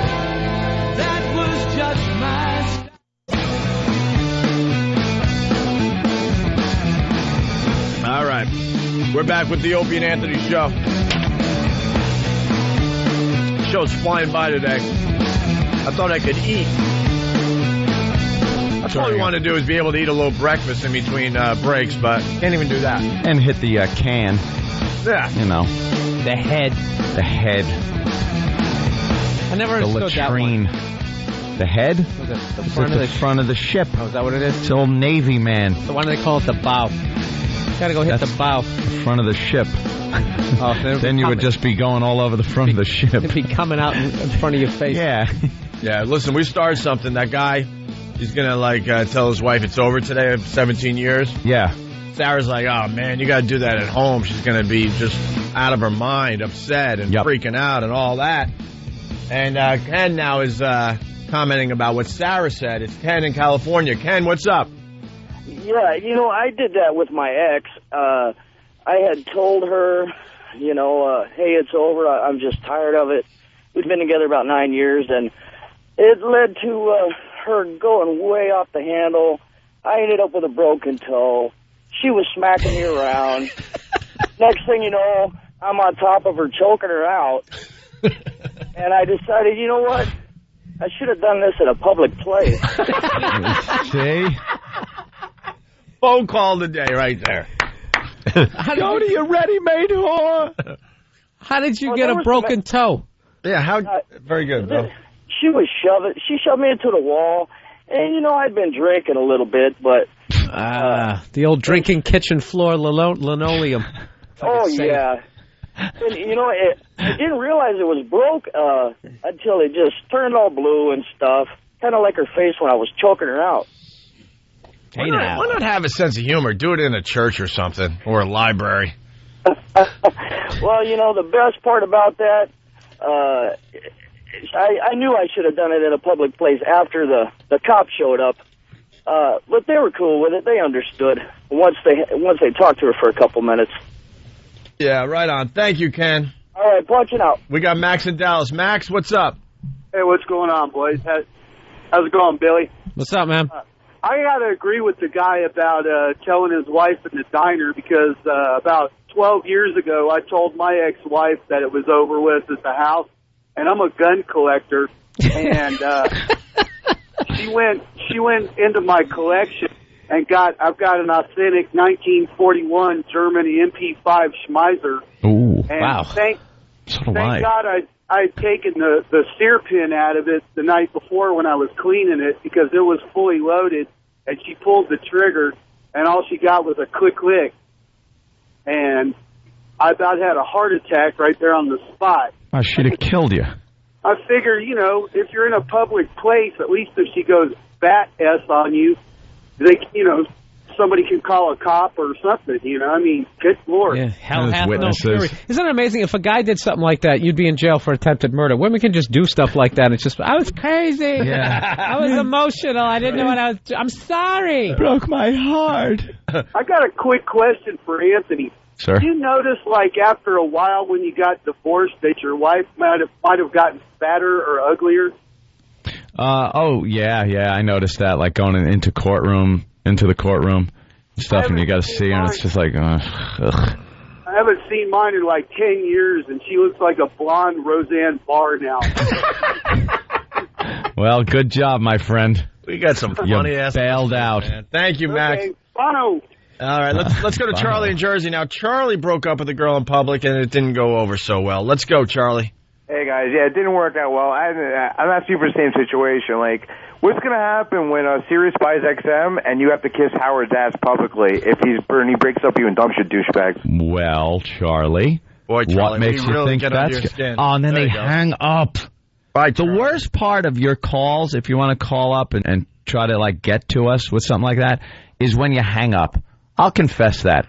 That's the part that frustrates me the most. I could care less what you say. I'd actually like to, talk to you, carry on a little dialogue.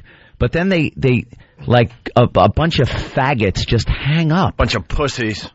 Charlie, do you think you got us? Did you tape it? Are you going to call Howie now and go, look what I did? Yeah, fantastic. Click. He'll hang up on you. Yeah, we'll see who kisses whose ass if that goes through. Exactly. We'll just wait and see how it plays out. How about that? How about we all sit back and see how it plays out? And in the meantime, we're talking to a hell of a lot more people, Charlie. And as a matter of fact, you're listening to our show. Right. Why aren't you listening to your hero? I never understand that. And then they hang up. Oh, you chicken crap bastard. All right. Well, we'll just move on. It's Elise, I guess, in Jersey. Let's get the female point of view here. Elise, what's up? Hey, guys. Hey. I was just calling and this is a true story. I told my ex that I was leaving him at my grandmother's funeral. Wow. Why did you choose that?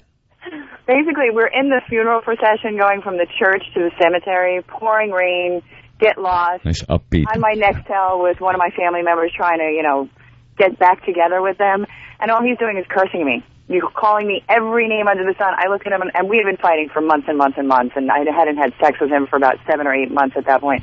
And I said, you know something? This is it. When you're cursing me out at my grandmother's funeral, I gotta go. I just gotta go. Yeah, that's probably the smart move.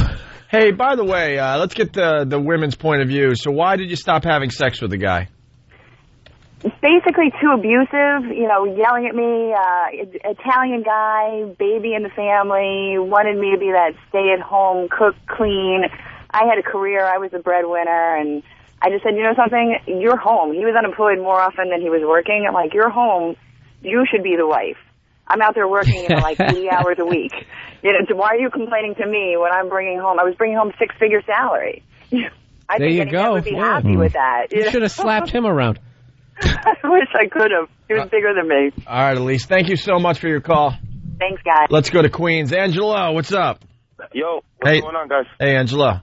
How's it going over there? All right. I'm just wondering, if the merger happens, how are you guys going to be acting in the same building if you're in the same building? You guys going to give him massages during his breaks?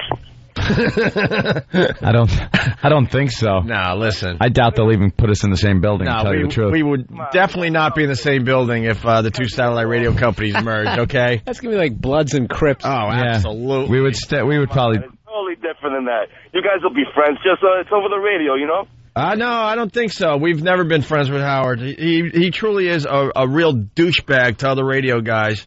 A real douchebag to guys he finds threatening. So, but what if you are? So it's kind of flattering that he's sort of tried kind of to take us on, but he kind of wimped out as far as that goes. Yeah, but how do you feel about the rest of his cast? How about Artie and all them? I don't know any of these guys.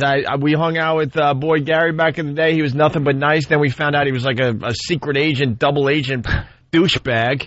Just trying to get info for his pal Howie. And I've met Artie a few times. He's a nice guy. Saw Artie at the roast for, who the hell was that? That roast we went to.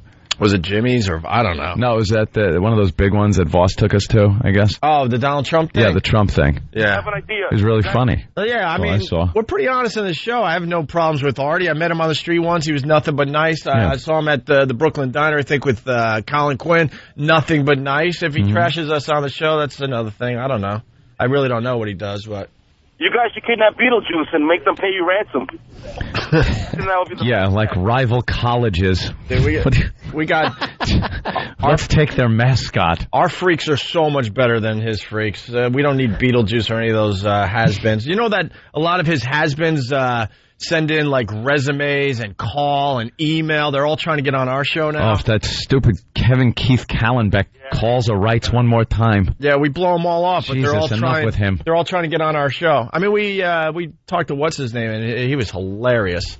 Quick question. Which one's that? I forgot his name. The old dude. Holy crap! Oh, Pat Cooper. Pat Cooper was great on our show. What? Are you guys coming to the Greek parade next Sunday or what? No, I don't think so, sir. No, that's too scary. All right, Angelo, thank you. He likes both shows, whatever. Yeah. Steve in Queens, or so it said in the comments. Maybe he's... I thought you said Steve McQueen. Like, wow, this is a celebrity interview. What's up, Steve? Hey, what's up? Yeah, that guy that shot his wife, you think she kept nagging him after she was shot? You couldn't even shoot me in the heart of the head? You got me in the gut? You don't even have the guts to shoot me. Shoot me properly. You know, oh, Harry. It's been 20 minutes. We got to play the clip again. This is the thing everyone's talking about today. Thank you, Steve. Take it. So, yeah, this old dude, 67, he's had it. He's had it with his nagging wife, kills her, and calls 911 while she's kind of still alive, and he's just calm as could be. You want to hear the news version with the, ooh, oh, my God, or you just want to hear the 911 call? Yeah, let's hear how the stupid news people handle it. Yeah, they're just lame. You're about to hear one of the most bizarre 911 calls ever. 67-year-old Freddie Wilhite called police. He calmly told the dispatcher he shot his wife, and he even confessed why he did it. This is Freddie Wilhite. How can I help you? I shot my wife in the stomach with 38. Is she still there? Yeah, she's laying on the floor. Why did you do this? She enticed me, and she would ridicule me throughout my lifetime. I'll see if she's alive. Sir? You're alive? Can you believe that? Wilhite surrendered without offering any resistance. He was charged with murder, and he's being held on $100,000 bail. Can you believe that? Oh, my God. You know what it is? I think people just watch all movies, and people just like, when they kill somebody, and then they're just completely crazy. Well, you know, there's like probably an element of shock going on. Yeah. I did it. It's over. Now I'm going to prison, and you just monotone. It's like, here's what I did. And it doesn't always seem like these 911 calls, for the most part, when, you know, whatever the threat or whatever that is over, people just sort of have that stunned monotone. Yeah. I'm here at the house. They're all dead. Everyone. No, they're all dead. Their heads are caved in. Yeah. At the end of Sling Blade, that was great about it. It was just completely calm. Yeah. That guy with the Kaiser blade. Put some mustard on the potatoes. French fried potatoes. That guy was so relieved, though. I mean, say it at home. It just feels good. She enticed me. Yeah. My entire life, my whole lifetime. My whole lifetime. She ridiculed me. Yeah. You know, it's funny if they did that on like one of those Oprah shows, and they would just immediately be like, well, you weren't giving her the emotional support. That it just immediately, it always goes to like what the guy is doing. She couldn't just have been just nagging him relentlessly to over the point that decades. He shot you. You're such a C note. Yeah, you don't think there was warnings before that? You don't think at some point he said, could you shut up? Or it probably started off like a nice marriage, the wedding. We always talk about that. I wonder. Hey, baby, me and you are gonna shake a leg together. It's gonna be great. Kissing in Times Square. What do you say? What do you say we get hitched, doll? Come on, give me a shot. Come on, we're here under the bright lights of Times Square. What do you say? Me and you, we'll be an item. We'll be a team. We'll move out to the suburbs. A nice house with a picket fence. I could see it now, doll. So what do you say? Oh, yes! Ah, you make me the happiest man on earth. And then a few years later, come here, doll. Fast forward a few decades. You got the best stems around. Yeah, you fast forward a few decades, and he's sitting there, and it's just... Yeah, you got any 1960s music when it starts to fall apart? Yeah, it starts falling apart like late 50s. She loves you, yeah. Early 60s. Why are you being such a whore lately? It's just like could you just give me some time to myself? I'm just trying to read the paper here. I don't have to hear about the PTA today. Maybe I told you not to leave your socks in the foyer. Yeah, I always do. I always have. It's just something I'm going to do, so maybe... Did you ask about the raise? God, will she ever shut up? Holy crap. Hey, Charlie. Yes, hold on. Don't lie to everybody. You hung up on us. I'm sorry, man, because I got disconnected. I swear to God, I hang up. You hung up on us. Listen, I think you guys are funny as hell. Don't get me wrong. And there's no doubt about it that you guys... That we're the better show at this point. Let's be honest, Charlie. You know, we sit here and we gave Howard his props, but even you know his time is way past. He's calling it in. He doesn't even work a full work week anymore. Getting a nice paycheck. Getting a nice paycheck. God bless him. But he's not talking to the same amount of people. Nowhere's near. Yeah, well, it's because of pay service. I mean, same thing with... Well, hey, that's the choice he made. We didn't have that choice. We screwed up our career so bad we had to go to satellite radio. Yeah, we're screw-ups. And we thank XM for bringing us back from the dead. Trust me, and it's worked out fine, and we're doing great on XM. But there was something missing. So when we got the opportunity to go back to regular radio, we were really, really happy. But can I ask you this, my friends? Can I ask you this? Go ahead. All right. If the merger happens, you go back to satellite radio. I know you're on half the day, whatever. The freedom of speech is fucking incredible, yes. Hey, but not on this, but... But listen, I know understandably it's incredible, and you can say what you want to do. You guys are so funny, it's ridiculous. And will you accept sharing the same satellite wavelength with Howard Stern? Are you willing to do that? Honestly, if the companies merged, we wanted to remain on satellite, We would have to share the same satellite waves. But we're not going to be kissing anyone's ass. But it's not going to be an ass kiss session. You're not going to see us buddying up like Bubba is to him. It's just not going to happen. We don't have. I'd rather retire than have to kiss his ass. I think we're going to have our own bosses. He'll have his own bosses because that's what happens with a merger. You take some of the best people from both companies. So we feel secure in the fact that we'll have our own people. And we're not going to be in the same building. I guarantee that. If we are, it'll be at the opposite ends of the freaking... separate entrances. Yeah, so... Listen, I understand. And, of course, Bubba got his head so far up his butt. Dude, he's a douche. He sucks. He's never done anything in radio. He was a shock jock that couldn't adjust. That's why we love being back on regular radio, because we're convinced that you could still do an entertaining show. Yeah, but you're half to listen. I'm a big fan of yours and Howard, both of you guys. You guys bring both two different things to the table. You're doing what Howard can't do, and you do it so much better in a different retrospect. That's why we take pleasure in this, because he bitched and complained for years that he couldn't do his show anymore on regular radio. When we had the opportunity, we're like, yes, let's do this. We'll show the world that we could still do it. Well, I just want to say, if I came across the wrong way the last call, I apologize. You guys are funny as hell. I mean, you guys are hilarious, to be honest with you, and in so many different ways, much funnier than Howard. Hey, Charlie, that's very interesting. You say we're much funnier than Howard. Give us a different way. Hold on. Just give us, like, one example of us being much funnier than what do you like about the show? FCC West.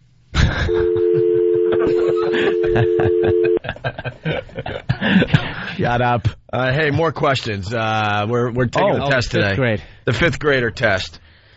I already admitted I didn't even want to take the test. I just know I would fail. We got 20 questions here. Anthony answered the first 5, only got 1 wrong. If you get 7 questions wrong, you fail this fifth grade test. Okay, I've gotten 2 right and 3 wrong. So I'm already I'm in the hole. All right. The next question: which is longer? And give the people out there like just a couple seconds to answer. Okay. Because they're thinking along. They're sitting in how many they got right as well. Which is longer, 1 kilometer or 1 mile? All right, let him think.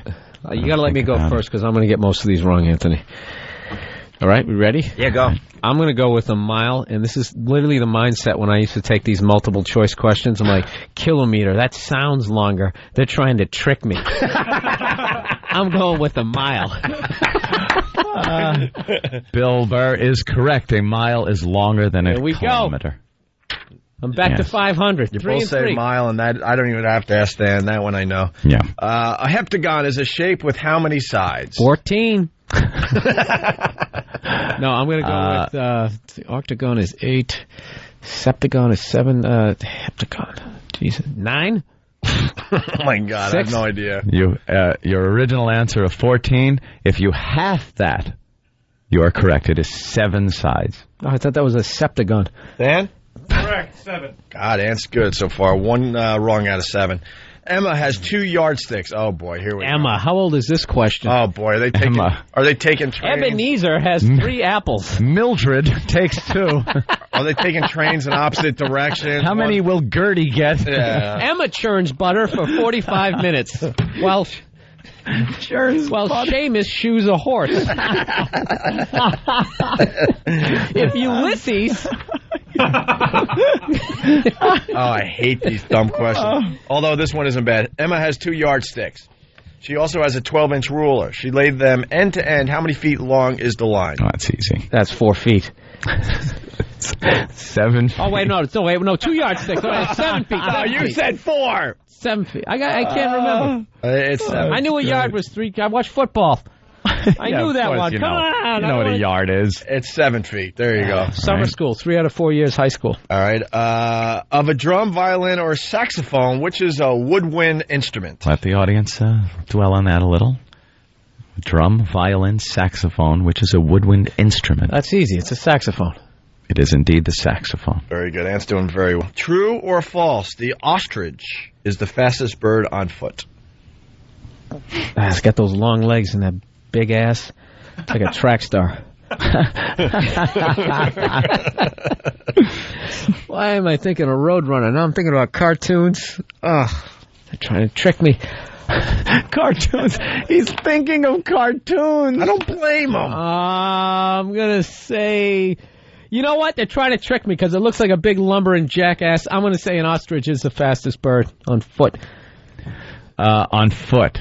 Doesn't have feet, doesn't it? Yeah, I would say I'm not sure on this one, but the Roadrunner is a very small bird, so I don't think it just in stride alone. I don't think it could keep up. Yeah, but it's low to the ground. Aerodynamics. Very It's small. like those Porsches. It's not as big as a coyote. We need an answer. I will say true. You are correct. Yes. True. Yes, true. So far, halfway through the test, Anthony only has one wrong. Ant's going to pass this with flying. Oh, I hope so. Hey, we got some great calls. Broke up with wife in front of girl I was leaving her for. Firing a guy today for looking at inappropriate material on company computer. We talked to Jeff in Detroit and Tony in Ohio next on the Opie and Anthony Show. Hear what everyone else is talking about. O&A Uncut and Live, continuing the show on XM Satellite Radio starting at 9 a.m. Eastern. Visit xmradio.com to subscribe. It's the Opie and Anthony Show. The virus is spreading.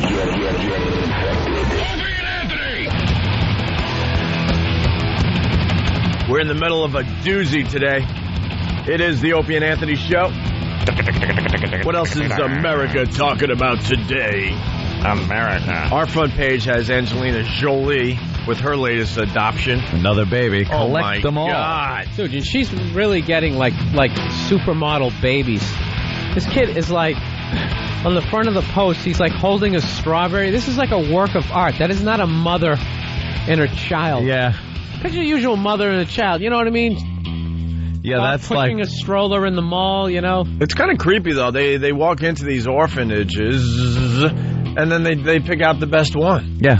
And all the other kids are just sitting there hoping. Maybe. Nah, you're an ugly You think kid. they make them audition like reading sides and they're like, Mama. Okay, do it again, but this time I want you to feel it.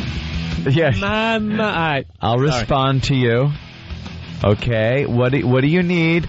Hungry. No, we'll call you. And you know what? She's got to have the magical poo-ha. Yeah. Because what is Brad Pitt thinking at this point? He's just traveling the globe. I get the love thing. I get the having your own kid. But then when it gets to this point where she's just traveling all over the world to adopt one of each, like you guys were saying, what is he thinking? She's got to be that damn good to put up with all that crap. Maybe they're just being nice people. I'll take the Bill Burr side. Maybe they're just being nice people. No, you know what? I think this is the perfect girl for him because he she's not looking to get married. They're like, we'll get married when people of the same sex are allowed, like some sort of protest. Yeah. That is the perfect. You have a cause as to why you're not going to get married. Yeah. That's awesome. Yeah. Also, Britney Spears out of rehab. Yeah, I heard that on the news, and apparently her people put out a press release that she was getting out and to please the press, please respect her privacy. But she did that by sending out a press release. She would be leaving at 2:20. We would appreciate it if you guys weren't there snapping pictures. Every celebrity that gets pictures taken of them for these magazines, somebody in the organization lets them on to it. And why is rehab only 30 days? We've seen all the videos and all the stuff she's done in the last few months. Something tells me 30 days ain't enough. I think that just scratches the surface. Plus, also, they sit there and we're trying to find Bin Laden. The world's a big place. Trying to find one person is really difficult. And you can't get... You think Bin Laden is hugely famous. Yeah. But you can't find that guy. But Britney Spears, it's like the publicists are totally calling. Yeah, it doesn't matter where she is. Here she is shopping. Starbucks. She's getting some Starbucks. Oh, they're in a bar. They know exactly where she's going to be at any given moment. Yeah, I can see, she's driving out of her driveway and they're like, right there. But, if you ever truly tried to follow somebody, all they got to do is just kind of slow down, and as the lights turn yellow, they just wait, and then red, and they just punch it, and you're... Bill, I'm completely gone. I'm convinced that they work together. They all work together. Because if you really want to walk around and not be noticed, you could do it. Mm-hmm. You really can. But think about all super fame. Like De Niro's like an icon. I can't remember the last time they had a picture of him going to a Starbucks. Sure. Getting a coffee. Yeah. All these hugely famous people. I think the celebrities have people that call the paparazzi, go, well, Britney's going to be at the Starbucks if you're looking for a shot. And then Britney shows up all annoyed, like, oh my God, I can't believe they know it's going to be here today. They're in cahoots together. Cahoots. I guarantee it. until and then. But I do think that there are times, you shave your head or you do something insane like that they are going to go out of their way to follow you or whatever. Sure. But if you just keep feeding it. But in general, most of those, paparazzi shots, they're just working together for the most part. Yeah. I have no doubt in my mind. The publicists know it's good for their client to get their face in all the publications. Which I don't think there's anything wrong with that, but I hate the people who are like, they act like they're annoyed by it. Right. Like that we were talking earlier, Kate Moss's boyfriend, he's always like giving the finger and stuff. Yeah. It's just like... No. Yeah, I'm annoyed, man. We're just trying to be out. We're partying, having a good time, and you're in my face. And he loves having his face blasted all over. You're the scum of the earth. Yeah, and that's part of it too. You got to look like the rebel. Yeah, you got to look like you're really not enjoying it. Wow, whose hoo-ha is that? Marissa Tomei. Wow. What? Wow, look at that. And she's 40. What'd she do? God, these girls love showing their... E-Rock. As they're getting out of cars and stuff. Oh, boy. Oh, E-Rock. E-Rock just trying to completely turn shut on down the the monitor show. and we're in the middle of a fine discussion, and all of a sudden that's like the new he thing. gives me this picture, and I'm supposed to continue with our thoughts. Marissa Tomei getting out of a car, showing the hoo-ha. Is that what she's She's on like a stoop, just sitting on stairs. You know what? I understand perverts now. They're just guys. They've gone to strip clubs. Yeah. They've spent all their money, and then after a while they realize, you know what? I can see just as many hoo-has if I'm like a parking attendant. Yeah, just walking around the streets. Yeah, just letting girls get out of cars. There's one. There's a hoo-ha shot of Janice Dickinson. I think it's on PerezHilton.com. Please get that picture. My girlfriend was convinced that her area was very diseased, and I'm not really sure. Ooh. I got to look at it again. It is beyond black, and not where it should be black if the girl was not being up on her hygiene. Let's just say it looks like the actual is black. Who is this? Huh? Janice Dickinson. Janice Dickinson. Yeah. We'll find it, and then we can find out. Hey, let's go to Kenny, Missouri. He's saying that her vagina is... there's a problem there. Yeah. We'll get the picture, and then we'll discuss. But let's go to Kenny, Missouri. But E-Rock just shut down the show. You gotta know when to pop those pictures up. I have no idea what we were just talking about now. Kenny, what's up? The paparazzi. Screw the paparazzi. Who gives a crap? We were just trying to kill time till 9. Who are we kidding? Kenny, what's going on? Kenny! Hey. What's up?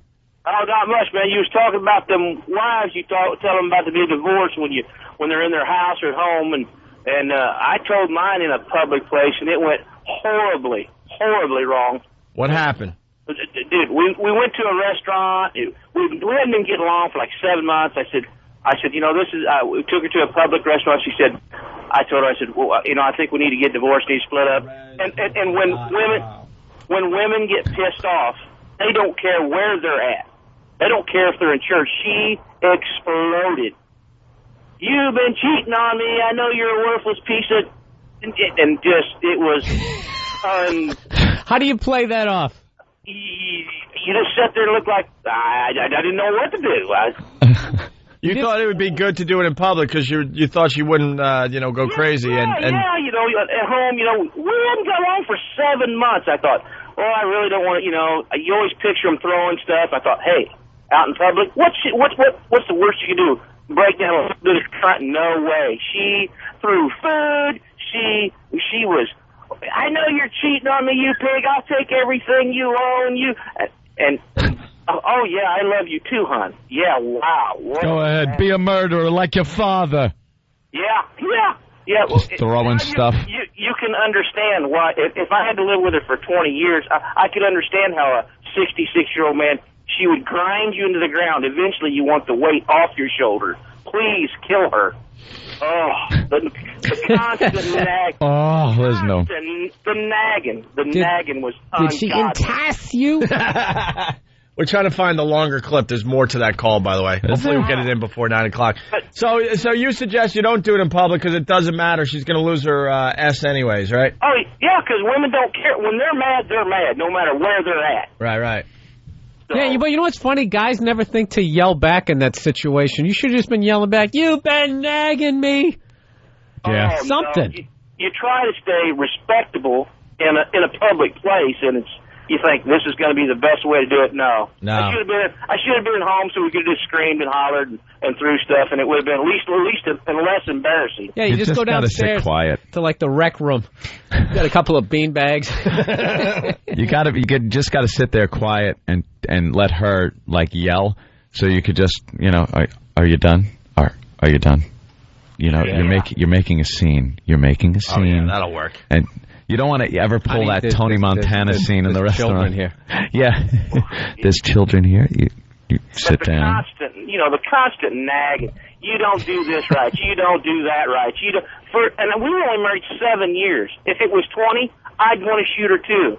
All right. Thank you, We heard that. See ya. We got it all. So there's the picture of Janice Dickinson from PerezHilton.com. What the hell's going on there? Now, my girl thought there was a major problem with her, you know what. But I don't know what that is. Wait, is it stockings? Yeah, that's part of the stalking. That's the conclusion I finally came to, but I'm not positive. No, if that is, then her lips are rotting away. There is a problem there if that's the case, yeah.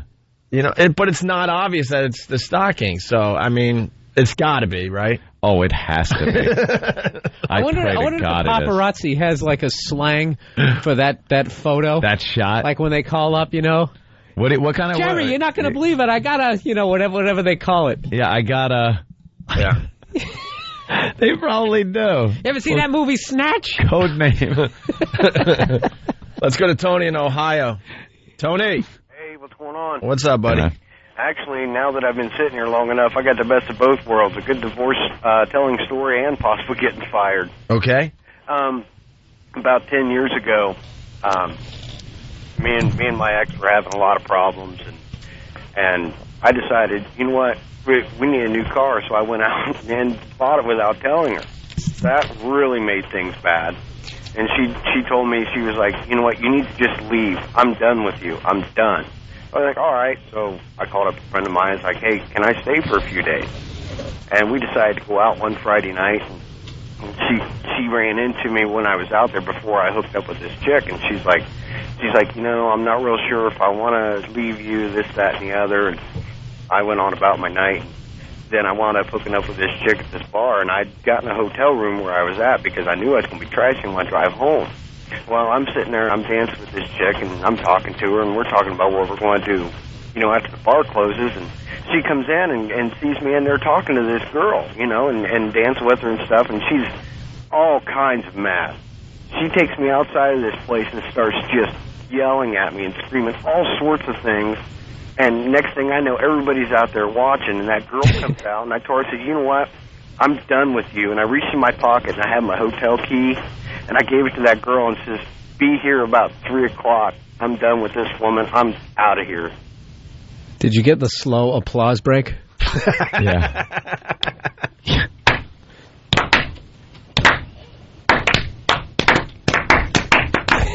I love how everyone finally syncs up. Yeah. No one can figure out the slow applause, but it syncs up eventually. All right, Tony, thank you. I got to move on. Hilarious. Like the guys from The Accused are in the background. Yeah. Go ahead. Hit that new one. Hey, college boy, you're next. The slow applause break is so stupid. Oh, it really is. It's always started by one guy. Yeah. Looks around. He's got to start clapping. We got an expert on damaged poo-ha. Vinny, what's up? Yo, what's up, guys? All right, we're looking at the picture of Janice Dickinson. You can do this at home later on because a lot of you guys are in your cars now. PerezHilton.com has it. You got to search 2 or 3 pages in. Go ahead, Vinny. All right, I'll check it out. The only thing I want to tell you is that when a woman's private area gets dark, purplish, it usually means that she did a lot of heroin. No, this is This is no, beyond it's that. not purple. You know what it looks like? Look at that. It's a close-up. It looks like Its color. it looks like Petey the dog is peeking out from under her skirt. I kept thinking that Nirvana song, Heart-Shaped Box. And it looks like Petey lost an eye. Yeah, Petey's something happened. Stymie's very upset that Petey's eye popped out. Oh, man. Petey lost. All right, guys. Petey lost an eye. All right. I hope all that made the air, but the area is very, very, very black.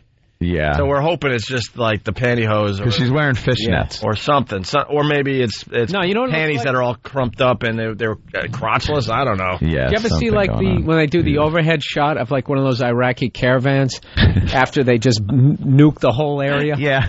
It's like burned out bodies. It's a recon shot, a damage assessment. It used to be a bunker. Oh, we got to get Jeff on the air here from Detroit. A lot of phone calls today. Jeff, what's up? Morning, boys. Good morning. Hey, I'm on my way into our Detroit office today. I'm supposed to go in and do performance reviews on a bunch of the guys who work for me. And unfortunately for one gentleman, about 3 days ago, they found a bunch of inappropriate material that he's downloading and storing on the company server. It's some of those clips that went around a few years ago of women doing things with animals. Oh, yeah. We remember those. On there. And he's like a 40-year-old dude, kind of creepy. One of those guys that if I read in the paper tomorrow that he had like 3 Boy Scouts tied up in his basement, I would go, oh, okay, I can Fits see the that. profile, yeah. Exactly. So this guy has no clue. He thinks he's coming in and, going to be told what his raise is going to be this year. So How you feeling right now? Are you excited to do this? You're loading it? Not really. I mean, because I kind of feel bad for the guy a little bit. You know, he's like at that age where, you know, he's 40-something, so he's at starting to come into the back part of his career. So I think he's going to be pretty screwed here. But I don't know. I said, I guess I don't want to be him going home and telling his wife that, hey, you know that new pool we want to get this summer? It's not going to work out. Yeah, there you go. I had some I'm thinking above ground kiddie pool. Horse videos on my computer. All right, Jeff. Good luck to you. Thanks, see you. All right, we got a girl, another expert on the damaged poo-ha. Carmen, what's up?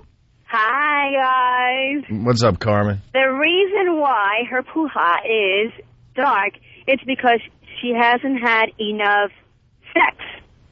Blood circulates through there, and when you have an orgasm, it circulates. So that means she hasn't had enough, and that's why it's so dark. No, that's called gangrene. Yeah, no, this is Wesley Snipes. Yeah. Carmen, you got to see the picture. A little discoloration. Maybe I would go with your theory, but No, there's a plague going on. Picture rotting romaine lettuce. Several orgasms, it turns... All right, enough about the orgasm. We're trying to get some of this on the air. She needs to get some. All right, thank you, Carmen. Bye. I have no idea what they dumped out of, but she's going for the perhaps there's a circulation problem down there because it's not being stimulated enough, but we're talking rigor mortis. Yeah. That is not just somebody not getting enough blood flow down there. Yeah. That's cut off completely. That's gangrenous feet. Yeah. It looks like a foot with frostbite. That's what it looks like. Yeah. Because gangrene, you're in the process. I figure it's got to be green on some level. Yeah. Because I'm smarter than a 5th grader. That's why it's called gangrene instead of gang black. I'm just going to shut up. All right, listen, we got more questions. Oh. If you get more than 7 wrong, consider yourself a 5th grade flunk out. We got 20 questions. So far, Anthony has one wrong. One wrong. The stupid English question This got is me. a 5th grade test. Right. Where are we up to? Okay, true or false? The Earth's moon gives off its own light. This is trying to trick me. The audience. Because it obviously does not give off light. It's the sun reflecting off of it. So I'm going to go with false. Very good. False. All right. Bam. We got another one right. A chimpanzee's natural habitat is on what continent? Florida. People. I'm going to go. Let the people think. Oh, sorry. It's okay. Chimpanzee continent is? I'm going to go with Africa. Of course, the continent of Africa. Correct. Yes. All those Tarzan movies paid off. Here's a tricky one.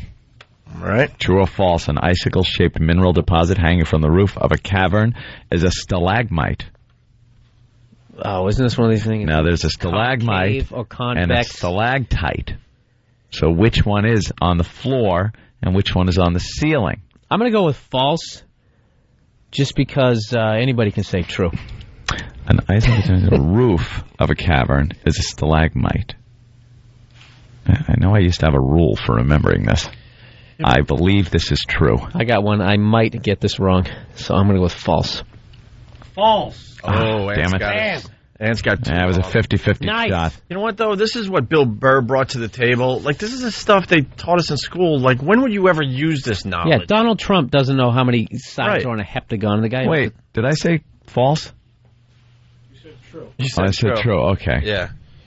But this From is, the roof. This is info. What are you going to do with why are you this? still on it? You know, he's like that nerdy kid. Oh, you forgot to give his homework. No, I got to remember now. Like, I'll remember it, because then if you're walking through a cave, you might trip over one. That was the rule I had. Anthony, you really are a nerd. This bothers him because he wants to know. It did bother me. Like, that fills him up to be at some sort of dinner party with a smoking jacket on. It's actually a stalagmite. That is a stalagmite. A good rule of thumb to remember this is that if you're walking in a cave, you might trip over it. An antelope stuffed head is over your right shoulder. Don't joke. He's getting that built. That's right. His library. My library. He just wants to show people that he's very smart and knowledgeable.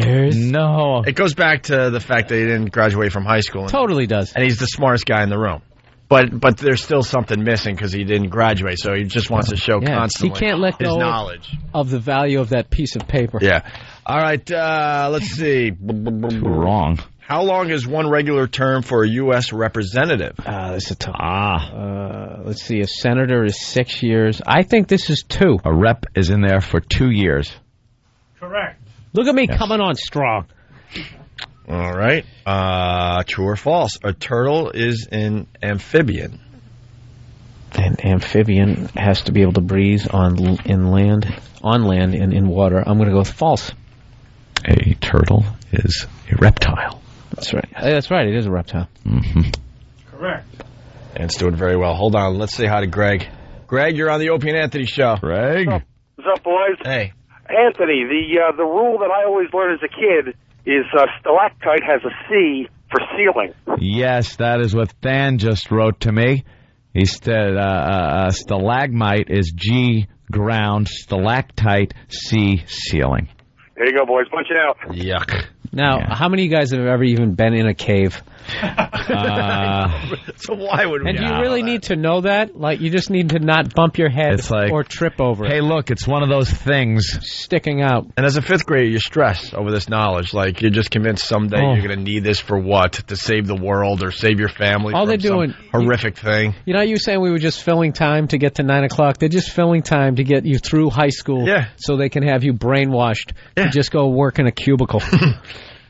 They're not going to tell you real stuff, like how to avoid getting into a bad marriage, not to get a credit card with 52% annual percentage rate. Yeah, there you go. Then a stalagmite or a stalagmite? Oh, shut up. All right. What is the lowest prime number? Oh, I think that's 1. Yeah, 1. 3. Incorrect. Oh boy, 0 or 3? I don't know. Oh boy, 3 wrong. Is it 2? It was 2. Oh boy, 3 wrong. 3 wrong. What's happened if I get 2's not a prime number? More than 7 wrong? Can't you Consider divide it by yourself 1? a flunk out. Right now, you got an 85. Damn it! An 85? If you answer the rest of them correct. Oh my God. Okay.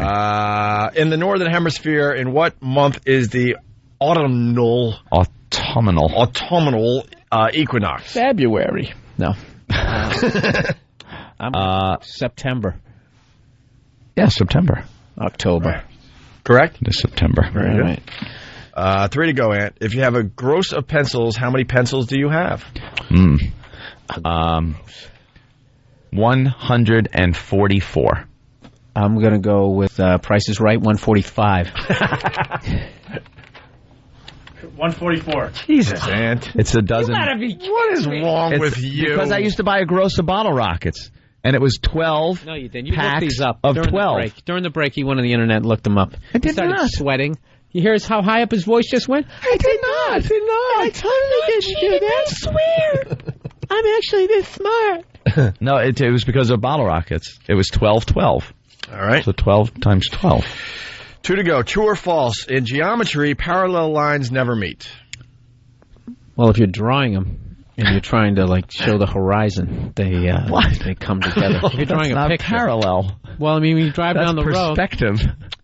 All right, I'm going to go with false. In geometry, No, lines I mean, yeah, never true, meet. They That is true. They never meet. Very Yes, good. okay. And finally, if you add equal amounts of red and blue paint, what color paint do you get? That's interesting.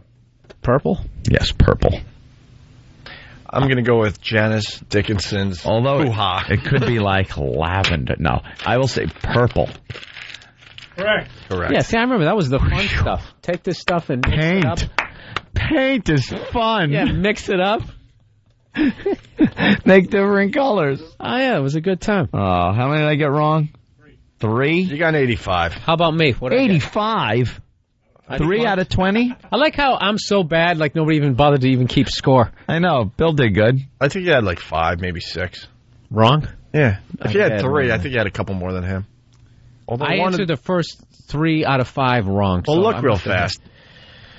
Oh, this should be riveting radio. That's why I said fast. Fast. Like real fast. You missed heptagon. I missed, number 1 I missed. You missed 1. I missed 2. Ooh, started off bad. I got 3. I got 4. I missed 5. I missed 6. I missed 7. I screwed up on 8, even though I knew it. 9 I got. 10 I got. 11 I got. 12 I got. So far you have 6 wrong. 13 I got. Representative I got. I got the amphibian. I missed the prime number. Yeah, all right. 7. Gross for pencils. That's 8 wrong. You failed. 8. What'd I get? You failed. 8 wrong is a failure. Yeah, You get failed. 7 wrong. Strong word. 8 wrong. Do the math. It's a 60. It said you flunked 5th D grade. minus. All right. Yeah, I'm in there, baby. There might be a curve. They might be grading on a curve. Hey, we've been playing this audio all morning long. Let me play it again. This is what everyone's talking about today. The guy that kills his wife and then calls 911. Just in case you're just waking up, here's just the 911 call. This is Freddie Wilhite. How can I help you? I shot my wife in the stomach with 38. Is she still there? Yeah, she's laying on the floor. Why did you do this? She enticed me, and she would ridicule me throughout my lifetime. I'll see if she's alive. Sir? You alive? I play that because I hold in my hand the entire phone call. Oh. We'll do that next, and we're giving away 2 MacBooks today. MacBook Karaoke on the way. It's Opie and Anthony. A prime. It's the Opie and Anthony Show. Opie and Anthony, XM202. Bill Burr helping us out today. Playing Caroline's in New York City all weekend long. Tickets, 212-757-4100. He starts tonight and goes through Sunday, right? Yep. Very, very cool. All right, we got to do a speed round. We got lots to do in like 10 minutes. Yes. Good Got luck. to give away MacBooks. 2 MacBooks today. 2? We decided to give away 2 MacBooks today. And then we got the full-length version of that 911 call we have been playing all morning long. Huh? A word processor? What is that? One of those... what are you, Larry King? Electric... yeah, it's an electric typewriter. Is that a laptop? They call it a MacBook. Oh, but it's a laptop. No, it's not a portable. laptop. It's a MacBook. It's a MacBook. See, they have cooler names for stuff. Oh, okay. Laptop might imply that it's a PC. Oh, yes. okay. It's a MacBook. It kind of opens like back a to book. be smarter than a 5th grader question. So we're doing MacBook karaoke. So we got 4 finalists here. 2 of these people will win a MacBook today. 2 today. Yes. That's exciting. We got Emily, or Emmeline, I guess. Emmeline. Never heard of that name before. Sam, quickly, anything good? Any standouts in this? There's a couple. Oh, good. All right, good. Emmeline in New Jersey performs How Am I Supposed to Live Without You? Oh. They said you were leaving. Someone swept your heart away. From the look upon your face, I see it's true. Luke? Tell me all about it. Tell me about the plans you're making. Then tell me one thing more before I go. All right, here we go. Tell me how am I supposed to live without you? Now that I've been loving you so long, how am I supposed to live without you? A falsetto. How am I supposed to carry on? Makes me yearn for the Michael Bolton version. Michael Bolton. I celebrate his entire catalog. What do you think? What do you think? The two Bobs rule. Any thoughts? It's there. All right. The bass player was great. It's a contestant. Yeah, the bass player was the standout. All right, we got 2 MacBooks out of the 4. Now we got Kim in California performing Unchained Melody. Simon's favorite song, by the way. Is it? Yeah. My darling, I'm hungered for your touch, alone and lonely time.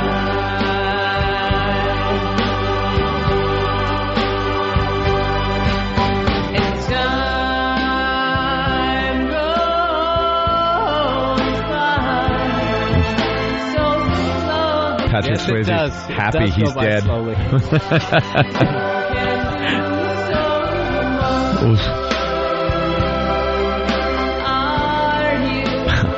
Someone's writing an untuned melody.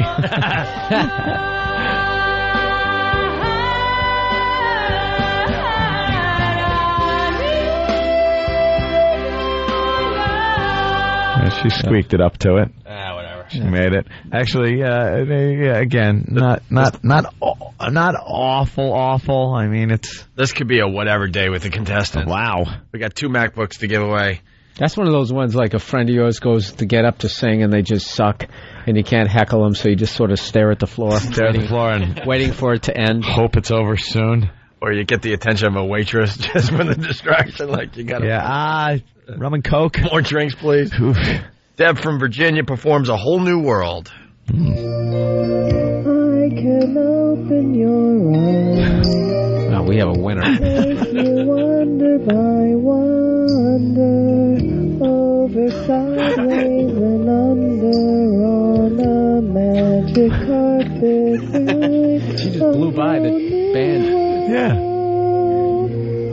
A new fantastic point of view. No one to tell us no, or we go. Uplifting.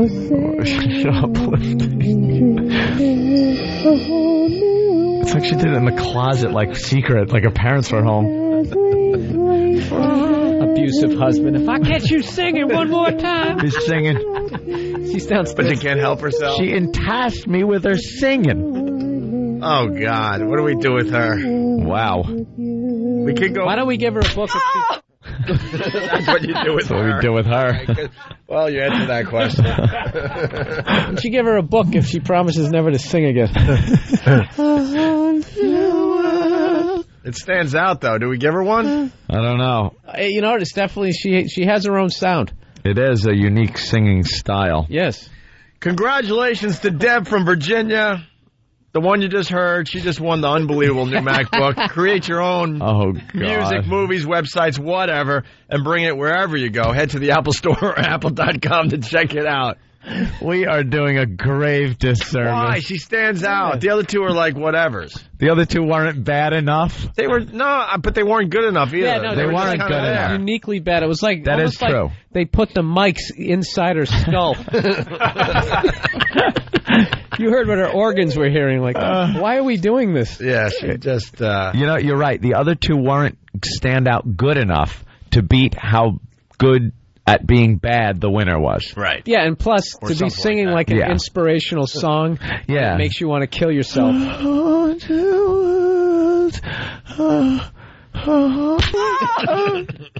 Honey, don't...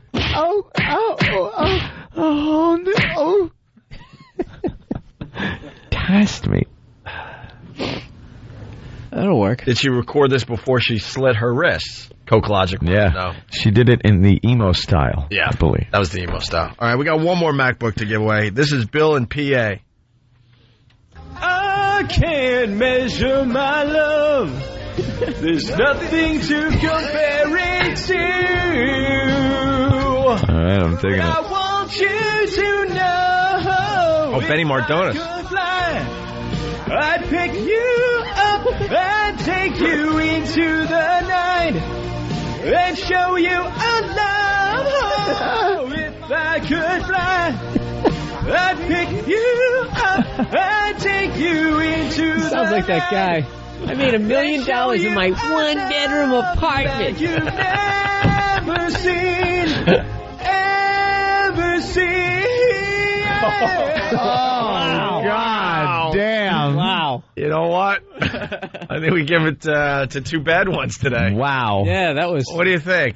Oh, you guys hear his voice box. Let's not forget about Emily. Pick you up and take you into the night and show you that you never see. Making those straining Joe Cocker faces. Well, that was Bill in PA. What do you think, Ann? Well, I gave one away. It's up to you. Yeah. Just the fact that he wasn't even remotely even near his register. Right. Usually the song you're all right, and then it builds to a point you can't get to. Yeah. That guy from the get-go. That was good. Do we have any other contestants? Another one. So it was 4 out of those. 2 out of those 2 out of those 4. So again, the girls are in the running. Right. Don't forget about the girls. Yeah. Emmeline and Kim. Well, and what was that guy's name? Bill in PA. Bill in PA? Yeah. Bill? Congratulations, you just won the unbelievable new MacBook. Create your own music, movies, websites, whatever, and bring it wherever you go. Head to the Apple Store or Apple.com to check it out. You wanted a MacBook. Congratulations,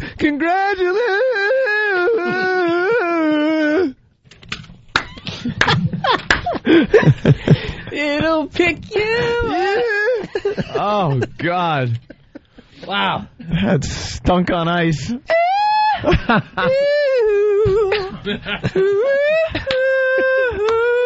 Yeah, you got to finish it up with a little toe. Everyone's very excited that he won. This is what it sounds like when doves cry.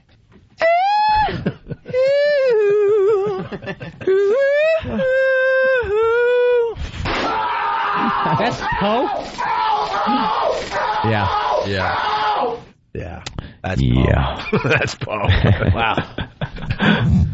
I don't think we have time to do anything else, unfortunately. Yeah, we're plumb out of time over here. What's the real time? I got 8:53, I got 8:55, I got 8:51, and I got 8:52. Wow. Which one you got? 8:54? Synchronize our Yeah, we don't have watches. time, unfortunately. All right. Damn it. Go screw. What did I tell you? What do you want from us? Yeah, we gave you a show. Bill, thank you so much. Opie. Yes, always. Thank you. You and give Anthony a special thanks. You Bill. give us a fine always energy. a pleasure. A fine energy when you come in here. All right, thanks for having me. Caroline's all weekend long here in New That's York right. City for Bill Burr. I must insist you go see Bill Burr this weekend at Caroline's. And you. Very funny.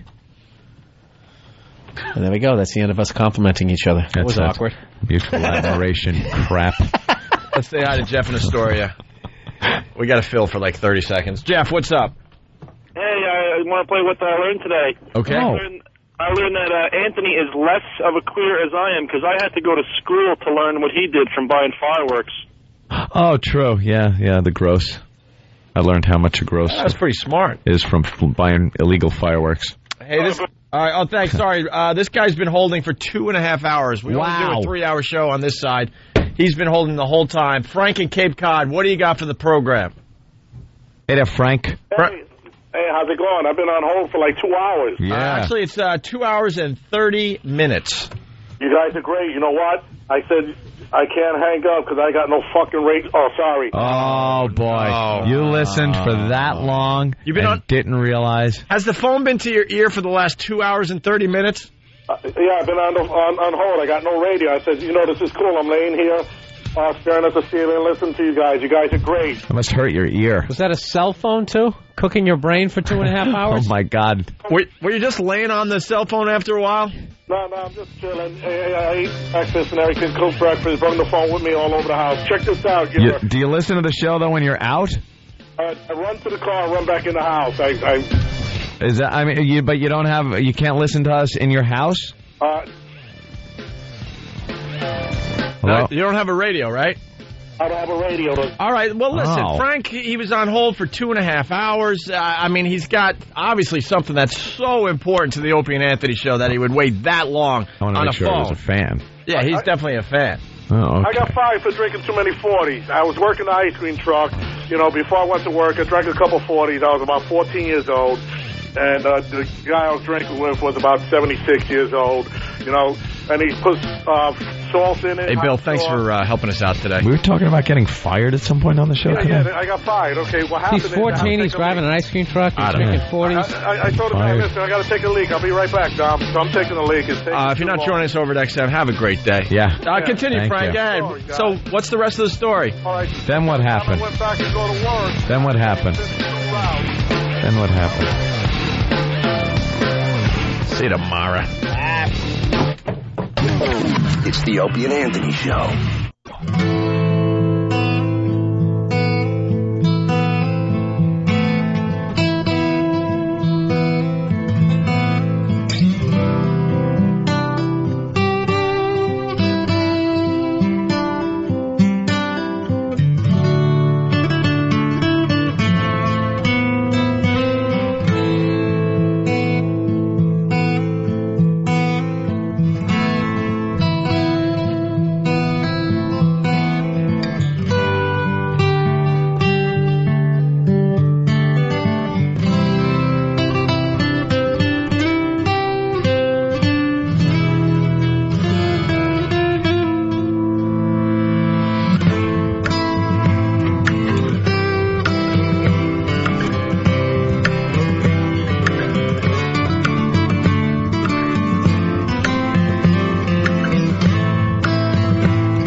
Once again, that was John S. from Hartford. Every day, people ask who is doing that version of Ecstasy of Gold. Yeah, he did a great job. The acoustic version. Still looking for others to come in.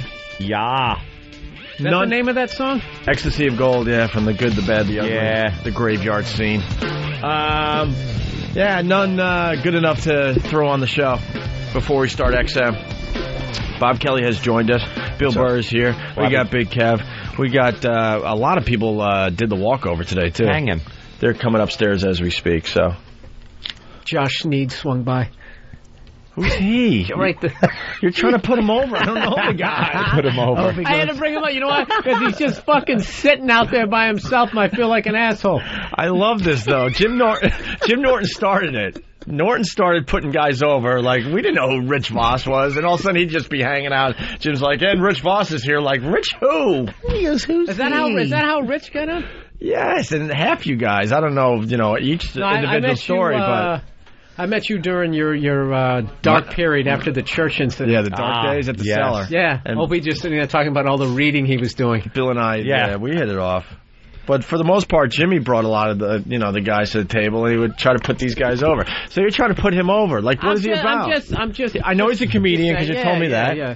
He's in town. He did he's doing the Last Comic Standing audition. Very cool. Okay, how do you know him? Just from the clubs and stuff? We did Tampa, the Improv. We did Tampa. We did Tampa together. Come on, man. We're veterans. We're in Tampa. All right. The Battle of Tampa. Am I doing Tampa with that kid too?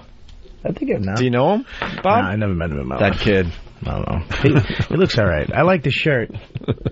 It's all right. We talked about that shirt on the other show. But he doesn't have an actual name. We're talking about those people who like the hipster kids who wear like some blue collar guy's T-shirt because they bought it in a thrift shop. Right. Like it's kind of funny. Like imagine if I actually worked at a gas station, unlike this fucking loser, whatever his name is. It's just like I just wish they would run into the guy who had that job. Like that. And it was actually his shirt with Mike on the thing there. And he runs into Mike, and it's like I worked at that. What gas is roofing station. funny to you or something? It's funny. Beat him with his iPod. I'm a fashion statement, you fuck. I worked my ass off in that stupid shirt. Smashes him with a thing of tile. Privileged dick. Bob walked in and goes, please tell me you guys heard the Lily Tomlin. Absolutely we did. Yeah. You haven't heard the full version. I heard the guy snapping and calling her a cunt. Yeah. Which makes Lily Tomlin, I just picture that big chair and her acting like a cutie and some guy going, you cunt. Doing her Edith Ann the operator. I just love how the guy... ringy dingy. He snapped. Like you snap with your chick because you can't hit her because you know she's got older brothers or you get arrested. So you just smash everything around her. Oh, that's what he was doing, You smash everything. That's what I was saying. The people that fucking, the set dressers must have just lost their fucking mind. The continuity people. We got to fucking put the stapler back where it was, and you threw it across the fucking room. There was a folder of papers that he flung in the air. It's like, this is going to be one of those scenes that keep changing.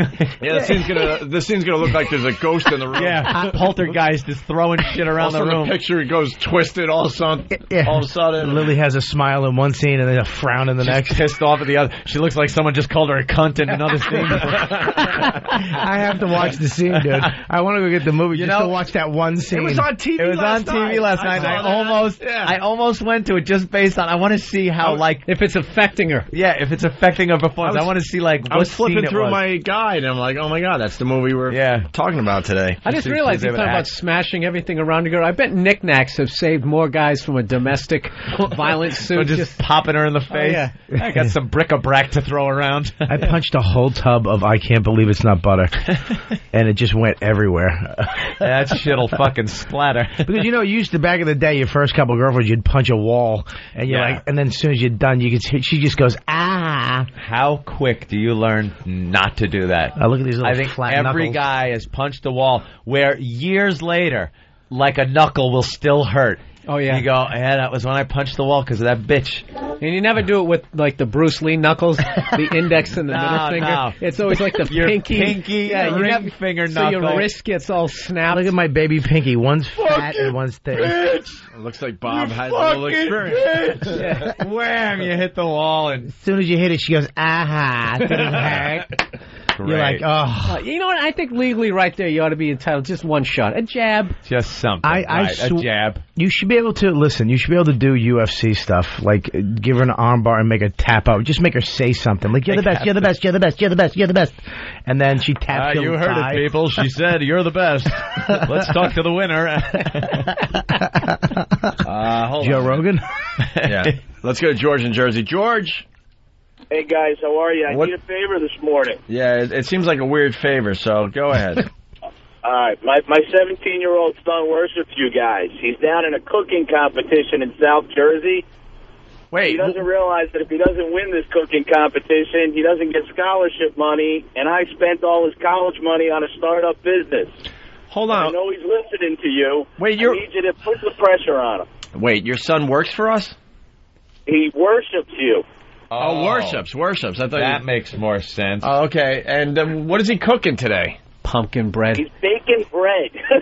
Oh, my God. That's his big shot to get into college. Dude. And there's a competition for baking bread? Like, how do you know yours is better than everyone else's? Bet you were hoping for a football scholarship when he was born. Not a baking scholarship. I pictured him in shoulder pads instead of an apron. Dad, I made a sugar sculpture. Yes, you did, son. So, George, when did you realize your son was gay?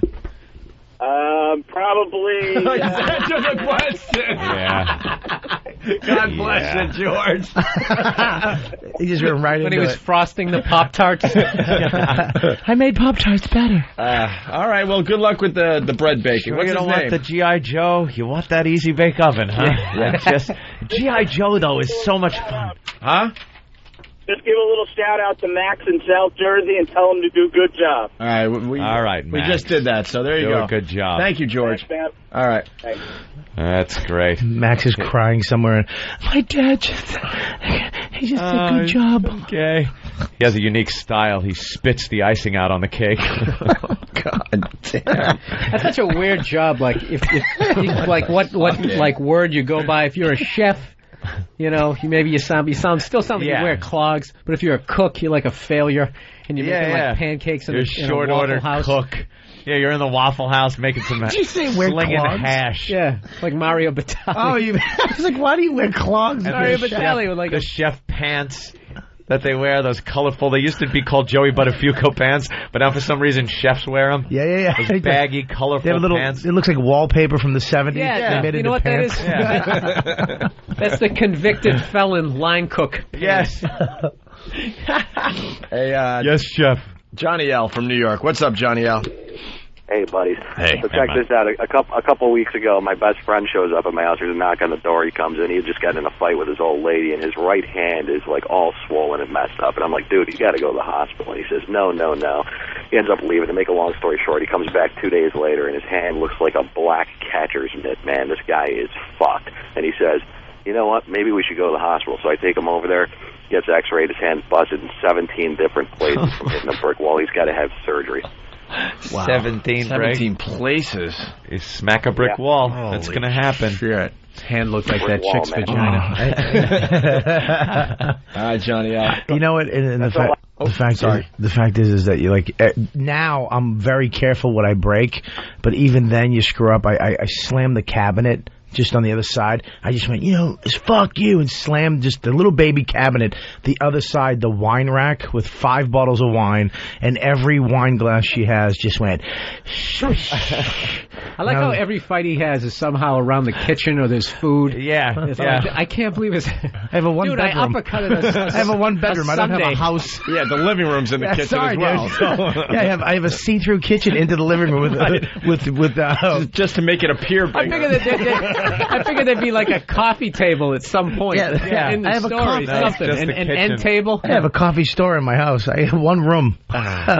Yeah, but you realize you're getting maybe a little more mature in your fighting when you grab something, you go to throw it, and you look at it and start thinking, I do need this.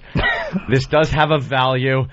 I bought this. Like this, the things, and you're holding it there waiting to throw it down, and then you just place it back down and go, fuck, gotta find something I else. usually just grab something that I know I can't pick up, like the lazy boy, and just hold on to it, and just watch me like the back of my shirt is splitting, like I'm turning into the Hulk. Yeah, let your face turn really red. Fucking leave. I've literally said that. You need to leave the fucking room. You really do. Because I will pick this up.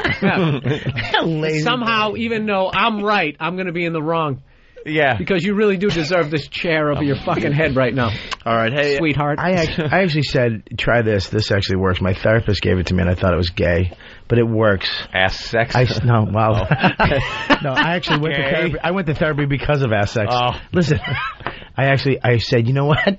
This sounds so gay, but it works because they don't know what to do. I go, you hurt me.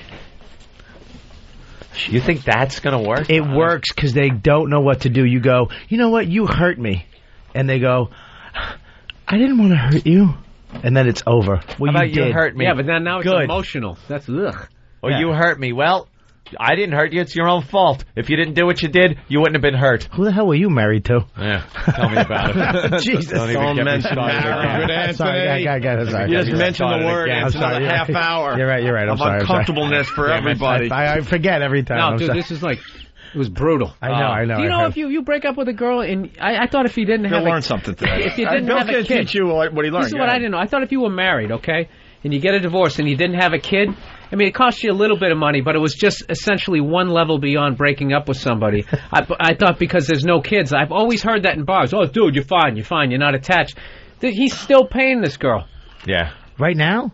Oh, yeah. No kids, Bob. And you get no kids, no house, no possessions. He has to go to court. Anything good? Didn't have shit. He has to go to court in April because they think he's lying about how much money he's making. Yeah.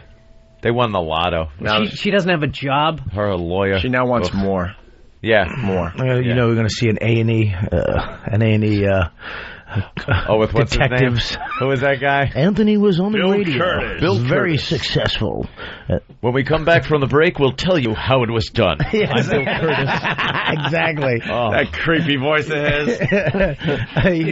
his. Opie's doing interviews. I don't know. He was a great guy. I mean, we went in every day. Seemed nice. He was under a lot of pressure. He wore a jacket like he was on the in the movie The Thing every day. But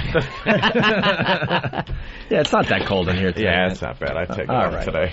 Hey, now we might have to play the Lily Tomlin because you brought it back to the table. You haven't heard it? I haven't heard it. And Bob only heard the one clip, right? Lily deserves it. We got proof that she deserves what she got from the director. They all deserve it. This is Lily in a car. The scene's not going well. She's beyond pissed off. She tells everyone to go fuck themselves, including Dustin Hoffman. Really? Yeah, this is what you didn't hear before the director gave it to her. Is this on video, too? It's on YouTube, but they keep yanking it. They keep yanking it. But it's up there. You can find it if you're really good at that type of thing, YouTubing. whatever. Yeah, I know. I was trying to come up with something. Leave me the fuck alone! Do you know what the fuck is going on? Period. Fuck you! I've had it up to here.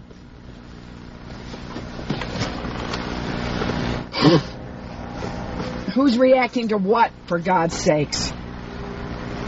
Fuck you, motherfucker!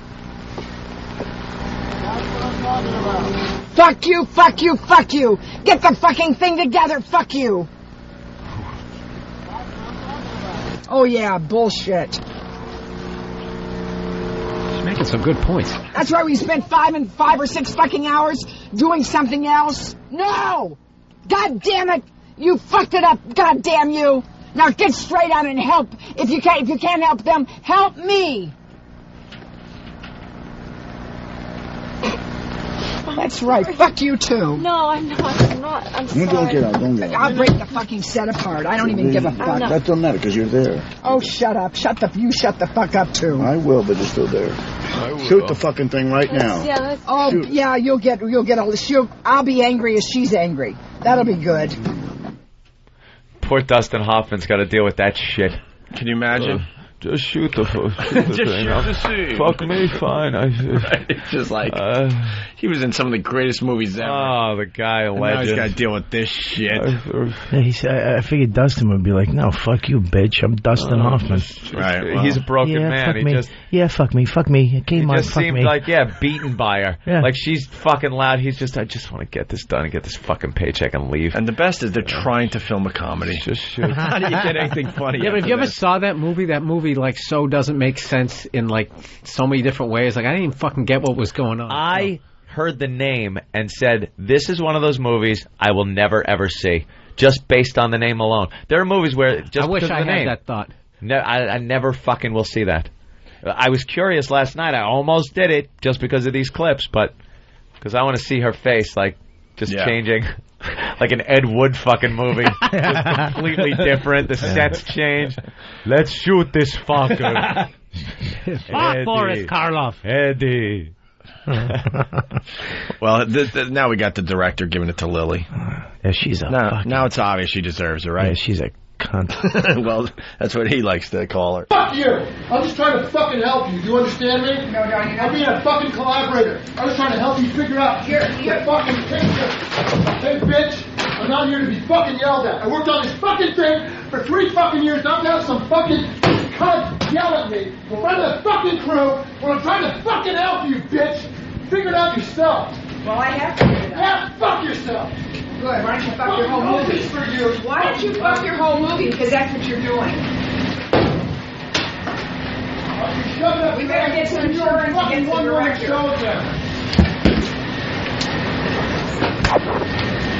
Good for him.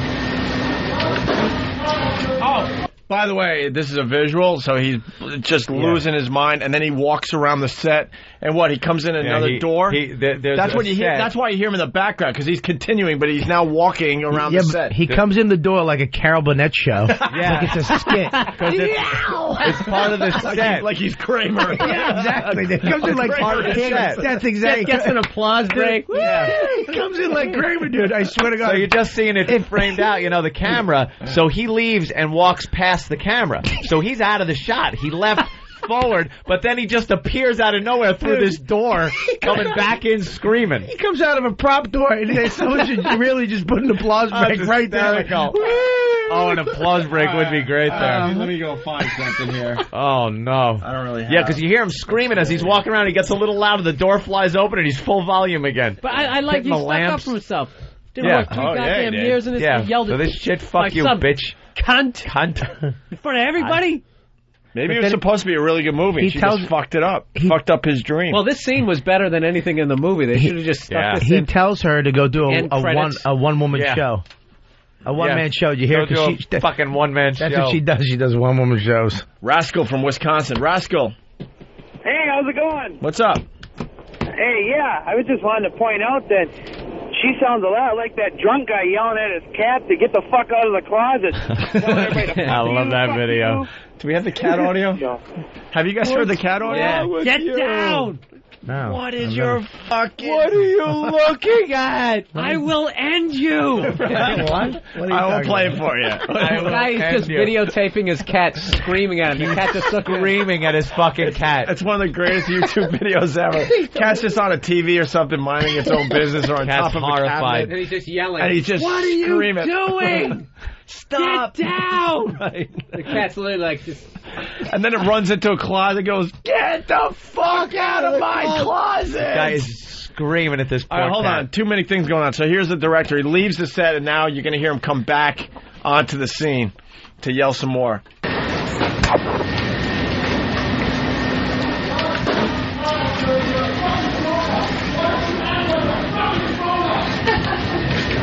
You're a fucking grown-up. Act like a grown-up. You're not a... He came in the So he door. came flying through the door. A prop door. He comes flying through the door, dude. Slides in just like crazy. Really does. Jerry. Jeff in Ohio. Hey, you played this shit yesterday. Thank you. Fucking grown-up. Act like a grown-up. You're not a baby. You're a fucking grown-up. I'm here to fucking help you. That's all I was doing, trying to help you figure out anything. You don't have to yell. You can talk to me. You don't have to yell. You can talk to me. Am I yelling? Do I fucking yell at you before right now? No. I never fucking yelled at you. You fucking That's the yelling standard for the whole set. Well, what did he throw there? There was a lamp. It was a lamp. It was a lamp next to the door. Those clip-on things? No, it was like a halogen, like a small halogen. Like you'd have in a corner with a long pole and a light on top, and he just grabbed it and threw it to the floor. He fucked that setup so bad. But you know what's great? You always hear about like these meltdowns and people tipping over the craft service table. Yeah. You know, obviously I've done limited amounts of work, but I've never even remotely seen anybody just lose their shit. Complete meltdown, yeah. Oh, man, I want to see that. I just want to see somebody. That'd be great. At the end of that clip, you see some kind of production person with a headphone and microphone, and they're just ushering everybody off the set. Yeah. Like you just see crowds of people leaving the set. Like, okay, take 5 or maybe longer, people. Like they know something everybody else doesn't. Like he's going to kill her right now. Yeah. Like, all right, you guys just let him kill her. Yeah. We won't be witness to it. You know, like when a ride is broken at like the amusement park, and they're, all right, let's go. Come on, everybody. Everybody's just offline. Someone just got hurt on the ride. Nothing to see. You mean every time I've gone to Six Flags? What? Someone gets hurt? Yeah. Oh, I went to the one in Springfield. I got off the ride, and I stood in line, and maybe for 5 minutes, stood in line for the next ride over, and all of a sudden everyone was getting off the roller coaster. Basically what happened was, you know they're loading one roller coasters, the other one is just pulling in. When it pulled in, it didn't slow down. Ooh. And it rear-ended the other one, and somebody broke their cheekbone. Oh, God. A little whiplash. Oh, yeah. All right, I got stuck on a ride. It's brutal. We got the cat yelling guy. You really haven't heard this yet? I've never heard it. Search this out on YouTube because it's hilarious. Because the cat's expressions, and cats don't make many expressions, but it's like, what the fuck is this? The cat's expressions. Oh, yeah. You actually get expressions from a cat, which is really hard to do if you think about it. Poor little guy. The eyes just got really big. Like just completely. Yeah, and a couple of times confused. it's like, should I leave now? And then would just kind of just stay there. It wants to dart off. I feel bad for the poor guy. Get the fuck down! Fucking jump! Jump! Get the fuck down from there! Fucking jump! Jump! Do it, you bitch! Do it! Jump! Jump! Do it! You fucking pussy! Jump! Obviously, he's really up high on a cabinet or something. Really high up. Guy. Yeah, do we know anything about this guy? We ever find out any info? With him? If he's just goofing or if he's just completely psychotic. I know, but yeah. I'm not sure on this one. If he's just trying to make himself famous on YouTube or if he's a little nuts. Now, that rage, that little, I've had that rage where he goes, ah! And you can't speak, you just scream nothing. We got more. Look at me. Look at me. Up here. Up here. What the fuck are you looking at? Don't fucking run away from me! I'll end you! Where'd you fucking go? You son of a bitch! Fuck! Don't fucking go in my closet! He sets the cat up, though. He's like, come here. Look at me. Look at me. Look at me. What the fuck are you looking at? I'll end you. I'll end you. The cat runs into his closet. Get the fuck out of my closet. Cat tears ass out of his closet. Doesn't know what to do. Scared shitless. We got more, Bob. You are a fucking piece of shit! I'm going to rape you! Fuck you! Run! Fucking run! Yeah! Yeah. If he's married, he ever gets divorced, all I got to do is just play just that. show that tape. It's done. Your Honor, you could clearly see this man is not mentally stable. He's yelling at this animal. And then his lawyer's going to be like, he was trying to make something for this website by YouTube. It was a humorous piece that he did for a website, YouTube. He was going for shock. Yes. I'll show you a few other examples of what is on this YouTube to give you a little context. Lily Tomlin. Look, yes, Bob, Lily there's Tomlin. the cat way up high. Well, she is a cunt. Yeah, there's the little cat. We're just watching the video. Poor cat's like a little gargoyle up there. Yeah, he just is petrified, being yelled at. And we got one more clip. It's quick. Fuck it. It's just a cat. Just be scratching him on the Don't fucking stare at me! You fucking bitch! It looks like it's just a cute cat. Just wants to be held by Travis in a photograph. It's balancing on a 1-inch piece of wood, 8 feet in the air. Yeah. Stay away from this psycho. He went through all the Hummels, didn't knock one over because he knows this crazy lunatic will kill him. Jesus, man. All right. That type of rage has to be the funniest rage ever. We need to know more about that guy. Let's say hi to Brian in New York. Brian. Hi, guys. How you doing? Oh, we're having a good time today. Brian. Hi, convertible boy. Hi. Drop that bit, thank God. Yeah, you guys are killing me with this shit, man. This 911 clip, man, I just want to remind you about that. And also wanted to ask you if you guys plan to come to New York for any of that O&A virus tour in New York State, upstate, maybe Buffalo, Syracuse, anything like that. I personally want to make sure Buffalo happens. We're working on it, so we'll see what happens. I guess our press conference will be April 14th at the Vegas show. All the info's up on opieandanthony.com. One show on sale right now through Ticketmaster. Bob's playing Vegas, right? Vegas, yeah, Vegas is going to be fun, man. Hard Rock, right? Yeah, we got a nice lineup for Vegas. I used to do that room at the Beaches. It's great. That hotel's retarded. Yeah. Yeah, I had a great time doing that show. Yeah. Oh, Jesus. Oh, God. I forgot about that. Sorry, Burr. No, I told you about that. That was the precursor to the Philly boo. Oh, fuck. That boo when I was actually sitting there going, when I left going, why didn't I just start trashing people in the crowd? Yeah. And, it was a typical nightmare. It was like midgets and people. There was a 7-foot gay Russian sword swallower that went on before Burr and got a standing O. Great. He's out there. It's literally 7 feet, and he's like naked with his perfect ass showing. And he's really. I don't remember that. Oh, wow. Oh, wait, that was in my dream that night. No, yeah, it was before you. They're talking about this call. We got the long version. Okay. Just to bring Bob up to speed, this is the clip everyone's talking about today, Bob. Listen. Guy kills his wife and then calls 911. You're about to hear one of the most bizarre 911 calls ever. 67-year-old Freddie Wilhite called police. He calmly told the dispatcher he shot his wife, and he even confessed why he did it. This is Freddie Wilhite. How can I help you? I shot my wife in the stomach with 38. Is she still there? Yeah, she's laying on the floor. Why did you do this? She enticed me, and she would ridicule me throughout my lifetime. I'll see if she's alive. Sir? You alive? Yeah. Can you believe that? Yes, I can. Wilhite surrendered without offering any resistance. He was charged with murder, and he's being held on $100,000 bail. Out of nowhere he goes, let me see if she's alive, and just walks off into the other room. Are you alive or are you dead? Or dead. We got the long version of that call after the break. He said it like a concerned citizen, though. Yeah. He really did. Like, he found her. Let me see if she's alive. Alive. I shot her. Oh, my God. She ridiculed me. Yeah, she just nagged him to the point he had to shoot her in the stomach. Shoot her in the guts. Yeah, I think the ignorant way to really look at this is just to say, like, oh, that guy's crazy. Yeah. It's like, no.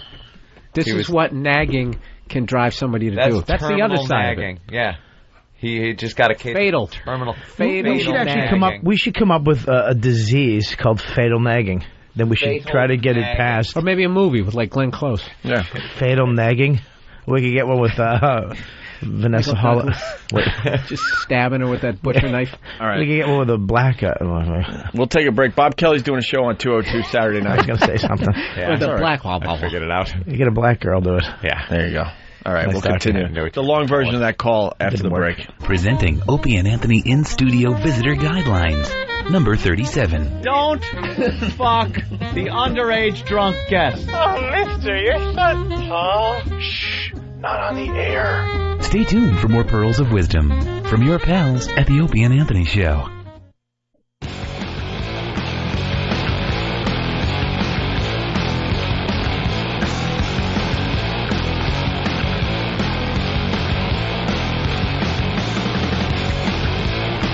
All right, we're back with the Opie and Anthony Show. Bill Burr, Bob Kelly helping us out. Bob Kelly doing a show on 202 this weekend. Make sure you check that out. Friday 9 o'clock, night, right? Saturday night, 9 o'clock, 9 to 12. All right, we got to get the long version of this audio clip that we just played before break, the 911 call. We haven't heard this yet.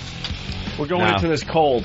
He adds a little something extra. I guess. I'm hoping. A little chit-chat. Maybe they have the gunshot in this one? Yeah, that'd be nice. Maybe some interaction with the wife and him. Yeah. Maybe she answers him about being alive or dead. Right. Maybe Clean up this blood. Oh, how great if she's still nagging. Right, with the fucking bullet hole in her gut.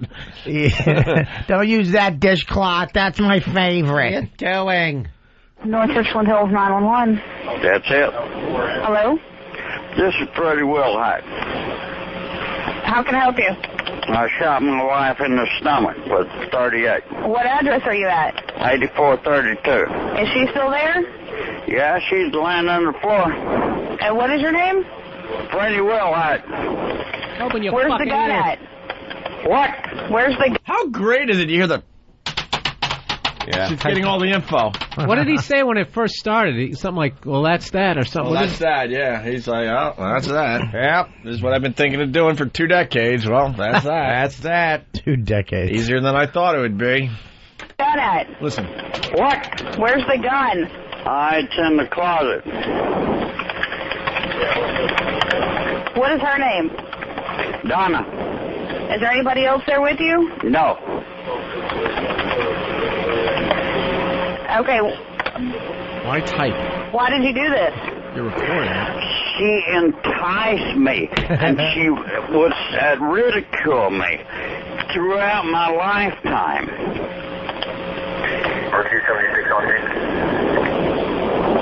Okay, and you're at 8432? That's it, baby. Okay, I'm going to get somebody... That's it, baby. That's it, baby. Why don't you come on over here? I think I'm going to be free in about 3 minutes. I'm going to tell you something, dollface. I'm single now. Might as well start right here. At the rate she's bleeding out, I should be dating in no time, baby. I got a 38 for you, baby doll. You got a sexy voice. You got a bot in a match there, baby. Calls her baby. That's right, Burr. All right, toots. Okay, and you're at 8432? That's it, baby. Okay, I'm going to get somebody out there. Where at in the house are you right now? Well, I'm in the dining room. I don't know if she's dead or not. How long ago did this happen? A few minutes. Okay.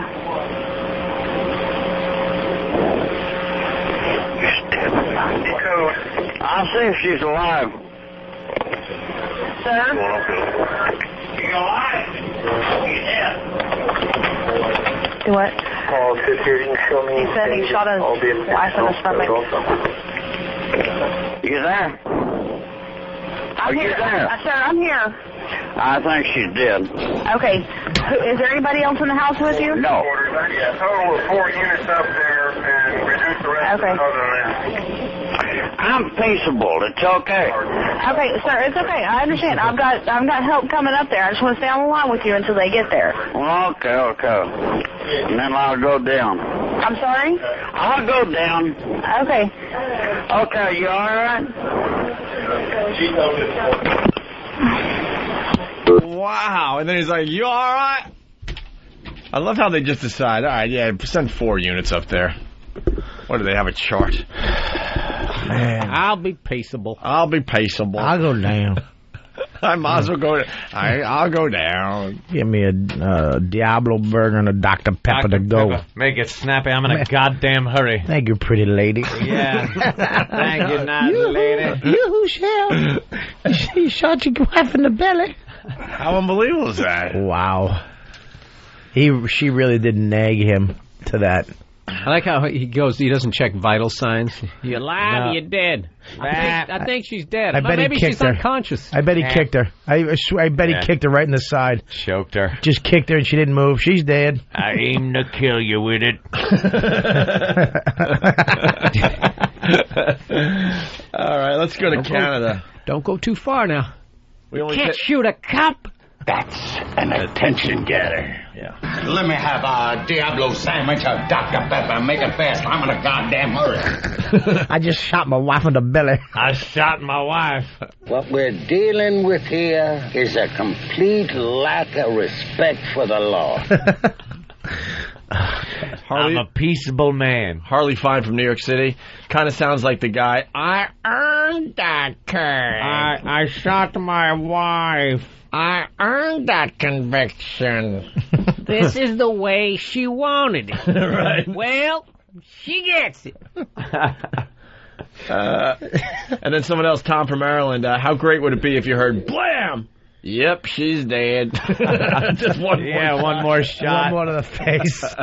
She wasn't then. She is now. What did he say, that little whisper, though? He said stupid. He said something stupid, you stupid. Did you hear that? I wasn't really sure what was going on there. Whisper, just you stupid. Is it good? No. It's not, right? Oh, no. I don't think it's the right one, though. It's not the right one. It's him sitting at a desk. If you see him sitting at a desk. Sam, grab a mic. No. If it's him sitting at a desk. These guys ranting and raving about I think he got the wrong Damon one. Zeck for president. I got the wrong one. Public access show, right? Back He in the might day. have the wrong clip. I think he has the wrong years ago. They were so excited they made young Sam run around and find audio, and Sam has now brought the audio in. And Sam? Yep, Bob Kelly said he wanted the Billy Burr, too. While you came in the office. You already bailing on this? You said you wanted the Damon Zex for president. Yeah, but I think we got the wrong one. Now that I think of it, he has to be at a table. I'm sorry. Was he waving the flag and they had the Hitler... There's a flag in the background. Was he sitting? He wasn't sitting. And that's not it. That's not it. Oh, you guys suck. That's not it. So what is Damon Zeck all about? Because now we got to play this really bad audio. It's oh, God, dude. You brought it to the table. Come on, everybody has bad... De Niro has bad movies. Don't judge this guy yet. I stand by it. The guy is fucking funny. You think he's hilarious? I'll stand by. The clip Billy we saw standing back by. there, yeah. No, you're not. You already bailed. You tried to drag me into it. All right. You showed your colors. I'm sticking by this. Right, I'm going to take this fucking trashing. All right, I'm out. I intend to put the cards on the table for each and every one of you. It's not even swearing. I have smoked marijuana. I have taken I got to see it. I have snorted cocaine and enjoyed it. I have stolen 20 pounds of marijuana and sold it for a profit. I have taken heroin and Did he put like sound effects in at for the the crowd? very same time. Vote for Damon fucking Zeck. There you go. And party your fucking ass off. It gets fun. No, he goes off. Like, I will put a fucking hex on any motherfucker. He goes through. He says fuck in the middle of a word. He goes, fuck, duh. No, this shit was like, we used to come home and watch this guy. I mean, granted, it was like fucking 2 in the morning. We were both passing out, and we would just watch this fucking guy. Here's Sam. And you also got to see it with like the makeup and all. It wasn't disappointment. You laughed. You got to laugh. At the end, it was good. Yeah. If there was when he started going off. Also, he polluted your thought, and you went in and you wanted it to be bad. You listened to some shithead with you gotta be honest. paperclip sweatshirt on. The first part was whatever. When he started yelling at the end, it was pins? good. Is that what it is? Because Jay-Z wore it? It's not why. Oh. That's what you told me. You said Jay-Z wore it. Yes, That's why you put it on. Mm-hmm. Did Cyndi Lauper have it on first? No, I said I saw Jay-Z wearing it first. Not I saw Jay-Z wearing it, and that's why I bought it. Well, that's kind of the same thing. No, it's like if you see First somebody of all, wearing open your mouth something. when you talk. It's like if you see somebody wearing something and say, I would like to wear that as well. You don't buy it because they're wearing it, because I don't have any other articles of clothing that Jay-Z wears. No, that's not the same thing. If you just see some random guy walking down the street, shut up. That is the same scenario. I'm just saying. I'm not saying you're right or wrong. You used a bad example. Seeing Jay-Z wear it is different than just seeing somebody wearing it. He's got a clothing line. I don't have a single item of his clothing line. So if I wanted to dress like Jay-Z, why wouldn't I buy his clothing line? No, I said you bought that Because Jay-Z was wearing it. But why this specific one? I don't know. You're the guy who bought it. I bought it because I like the sweatshirt, and Jay-Z was wearing it, and that's where I saw it first. I'm not buying it. Yeah. Jay-Z wears a lot of sweatshirts. And do you have the money? But do you have the money to buy all of those? No, but this was very late in the game for Jay-Z to be wearing a sweatshirt. This is a very... I'm so completely not buying it. This is a risky choice. If I just want to say I want to wear a sweatshirt that Jay-Z wears, this is a very risky choice to make if I don't personally like it, regardless of Jay-Z. It's safety pins all over it. Yes, I understand. Yeah, it's a ridiculous-looking sweatshirt that Jay-Z made look good. You saw it. You're like, Jay-Z's cool. It looks cool. I'm going to buy it. You actually just were looking, wow, look at the strings on it. I think that would but you say it looks around cool. my head. Wait a minute. Distraction? Huh? I don't want to forget about that bomb you guys brought into this show. That wasn't a bomb. Stop distracting. That wasn't a bomb because you laughed in the end. At the end. You got to laugh. Well, then that's not a bomb. And it wasn't the clip that we... It wasn't the clip. Most people turned off the channel before they got to the laugh, though. And it was the wrong clip. Ooh. What is this? Someone's phone. You never answer the phone in this studio, though. It's the hottest hoodie on the street or something. Hottest hoodie on the street. That's what he says. Fucking parking ticket from some fucking animal. Move. What happened? I don't know. I'll get more info in a minute or two. Yeah, you don't pay fucking assholes. And you just scuffle. Are you going to go back and try to find more audio of this guy? Yes. Good luck. Now that I argued with the guy who's supposed to help me get the evidence to get me off the hook just going to get an even worse clip. All right? And I like the hoodie on you, cutie. Don't get the worst clip. Okay. He means it. You look good when you were fighting with Bill Burr. You held your own. Keep that in mind. He really didn't. He really did. No, he did. He just kept saying, like, the same thing over and over again. It's like, no, Jay-Z wore it, so now you're wearing it. And he tried to make it seem like it was just some random person walking down the street. Oh, no, that's nice. Maybe I'll get that. Like, if he would have just seen a random person walking down the street wearing it, do you think he would have went, yeah, and his defense was that he didn't own every article of clothing in Jay-Z's clothing line. Right. So therefore, obviously, he's a discriminating buyer or whatever the fuck. Yeah, and that thing cost like 10 weeks fucking salary. How much did that cost? He's back. A ridiculous amount of money for him to spend on a fucking hoodie. Has to be under 100. I have an equally ridiculous hoodie. It's aqua blue. It's got skulls all over it, and it's flocked. You got to dry clean it. You can't even wash it. I've never seen a celebrity wear it, and I saw a random person wearing it on the street, and so I looked it up and found it. I'm not saying that doesn't happen. That's happened to me.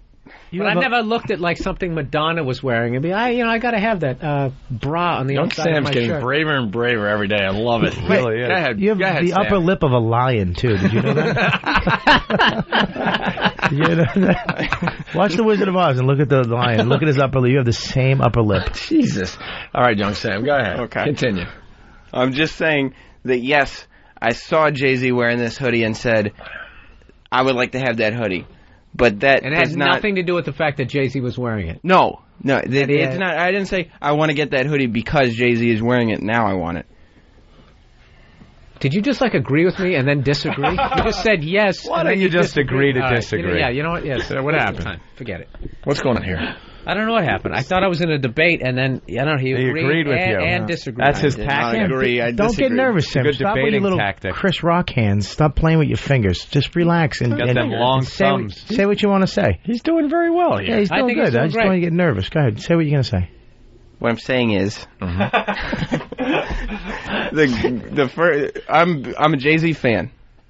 I saw the hoodie on Jay-Z. You know what? I'm in this argument, and I don't even care anymore. You know what? You're right. Thank you. You're right. Go get it. You didn't randomly buy it. It totally fits in with everything else that you're wearing in the rest of your wardrobe. Thank you. Go get the audio. We allow one phone call from Canada every day. This is the one. It's Veronica. Veronica, what's up? Hi there. Hey. I have the news story of the day. What is it? I barely heard it this morning, but the gist of it is a farmer killed his wife with a tire iron, and he was caught on video saying that he was sorry he didn't make her suffer more.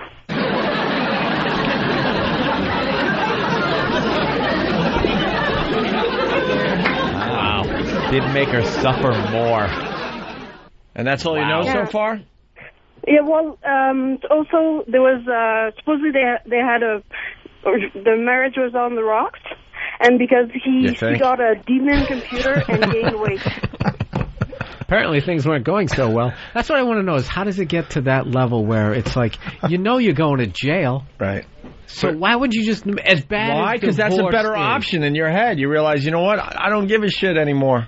Jail is better than this misery I'm in. You know what it is? They probably hear like the stories you telling. Yeah. And then they're just like, and they lose no their matter minds. what, I'm always going to have to give him money. I don't care. That pride thing. Fuck that. But see, here's the difference, and we all feel for Anthony and what he's going through, right? But thank God he has enough money to still live a very nice life. We hear the stories from other guys where she takes so much money that, these guys are now in a one-bedroom apartment. They used to have a huge spread in the country. And they get the house. there's got to be. They get everything, and after the alimony payments and after the kid support and all that, they're left with nothing for themselves, and they're living like they're just out of college when they had a nice life for themselves. Women do not make as much as a guy does, but gradually it's getting closer and closer. But those divorce laws are not changing. That's what I don't understand. Same archaic laws that pretty much say women cannot survive without a man. And when they come out and say, they want all kinds of rights for this, that's fine. But, equal rights means equal burden, too. So if a divorce happens, you fucking work. I'll fucking work and eke it out. It's like when that Beyonce tune, what is that, Independent Women, and they all go fucking crazy. Oh, yeah. You just showed a video of that at your trial. There you go. Maybe that would help. But where's this woman? Where's this independent woman? Where the fuck? Yeah. All right, Veronica, anything else? No, that's all. Love you guys. Punching out. All right, thank Punching you, Veronica. out. She had to say that because she's in Canada, so they got to say out. I love that you only take one call a day. One call from Canada. We just started that today. I don't even know. We might take two. Yeah, we might. I usually ruin the bit. Yeah, I know. Bit ruiner. It's just an awful bit, so I figured, what the hell? You can have that one. It's just a routine call at a youth basketball game. But there's nothing routine about the man at the top of the screen protesting the call. Can you see what he's wearing? Well, this closer look shows you it's a man in a penguin costume. And at first, the kids were pretty excited because they thought it was a mascot. But that idea, Chris Dowell says, went south when the man began verbally assaulting the young players, even cheering when they fell down. Where's Norton? Was Norton doing a gig somewhere? That's hilarious. The guy in a penguin suit, they thought it was a mascot, then they realized that they were the Rams. Yeah. And that's when they realized, wait a minute. What the fuck is a penguin doing? It's youth basketball, so they're really young, and they're excited. They think it's the mascot. Oh, my God. They got together. And he's laughing and when he's they just fall mocking, down. yeah, and heckling these just young kids trying to play basketball. What if he's doing it in the penguin voice? Yeah.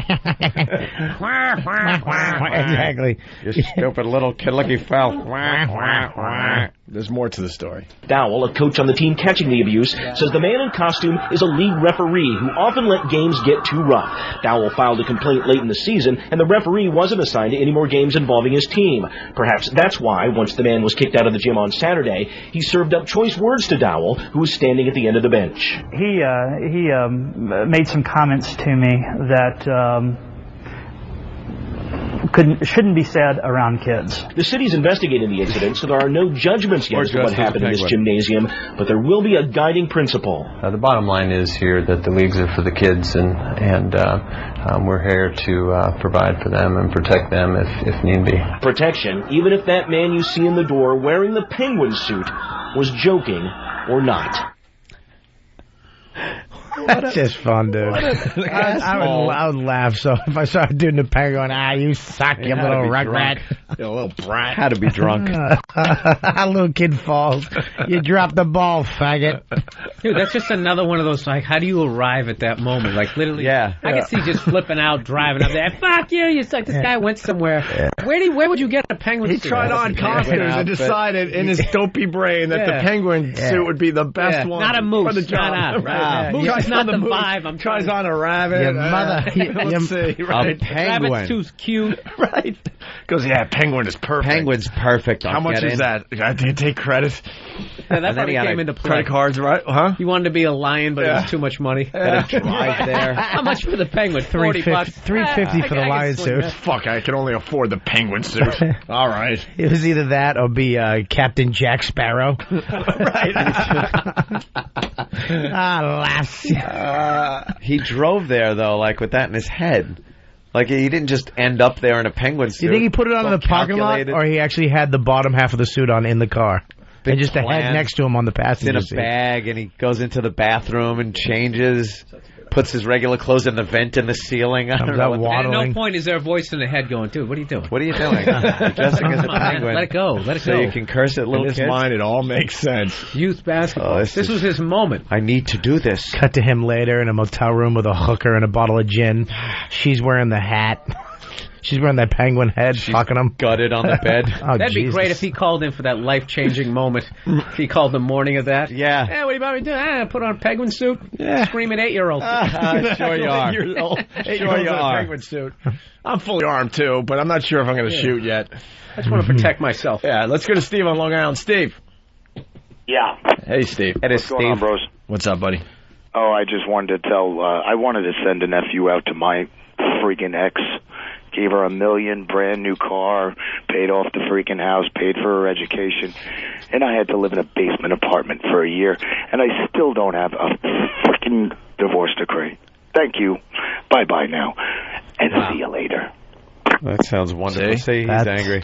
That's him. That's the people I really feel sorry for. I do feel sorry for you. Yeah, but he sounded like he was at the end. He went. No, but he's lost everything. He had a great life and obviously making good money, and he lost it all. I remember it's when. Still not good enough. Yeah, and if you leave, there should be definitely some sort of. But it should be more equal as far as. But you know what sucks is that it's always the case when the next guy the girls meet doesn't have as much money as her, and he's living off of your money.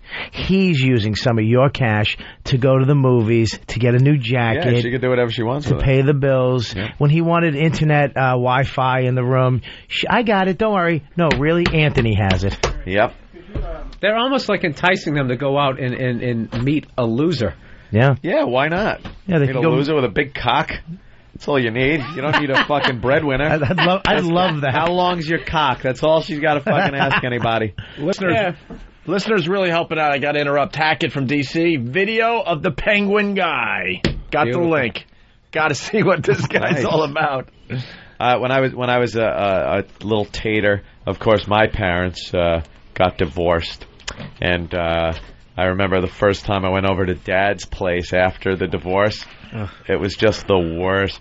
He was living in like this little apartment, and it was decorated with like shit I think I made in school at the time. So it was like a little clay dinosaur that I had made.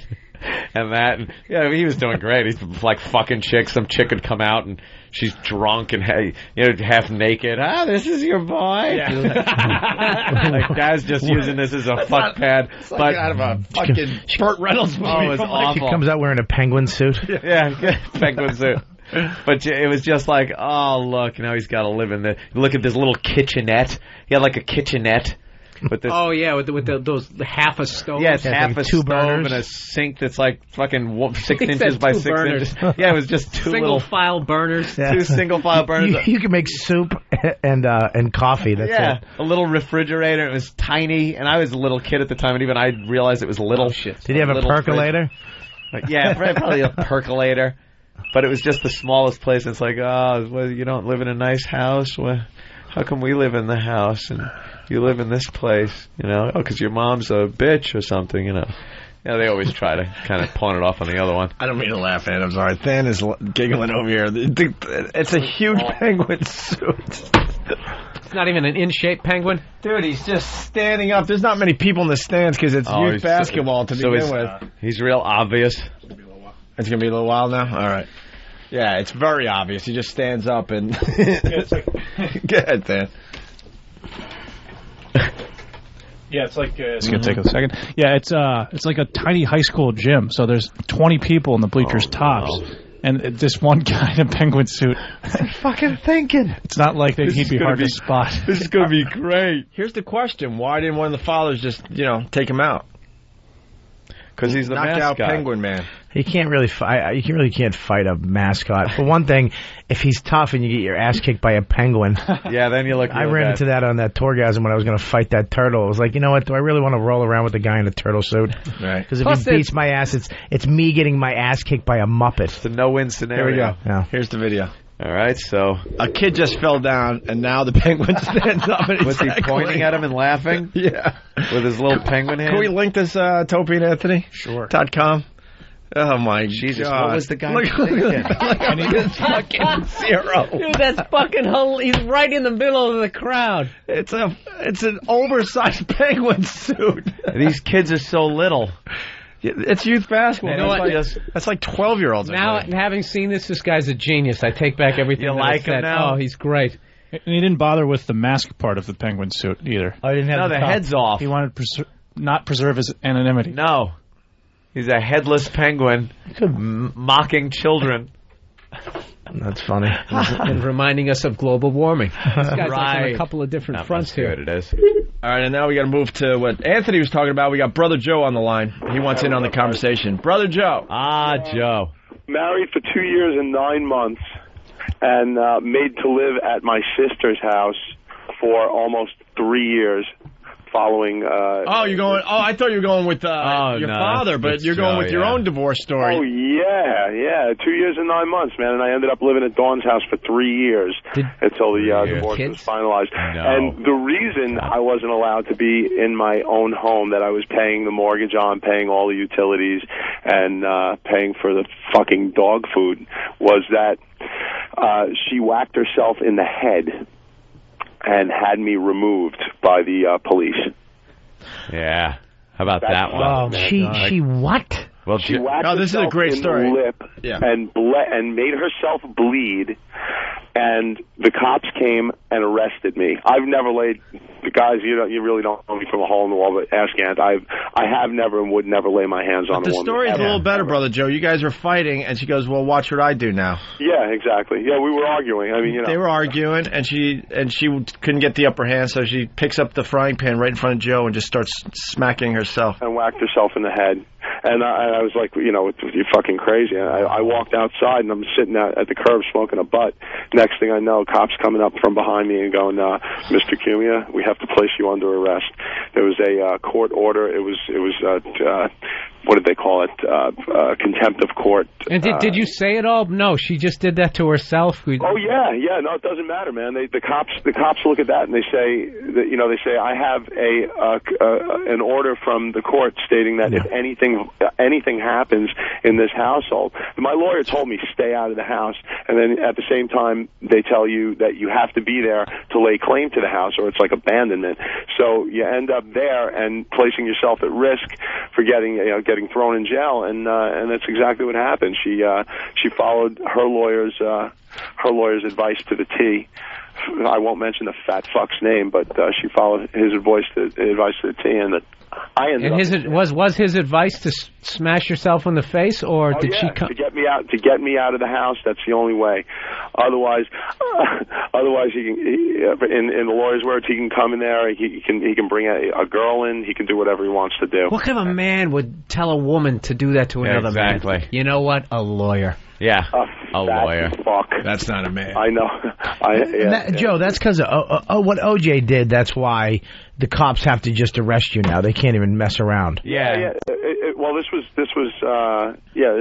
prior to. It was after OJ, but that really doesn't matter. New York State sucks, man. If the woman says he threatened me, he verbally threatened to kill me, and there's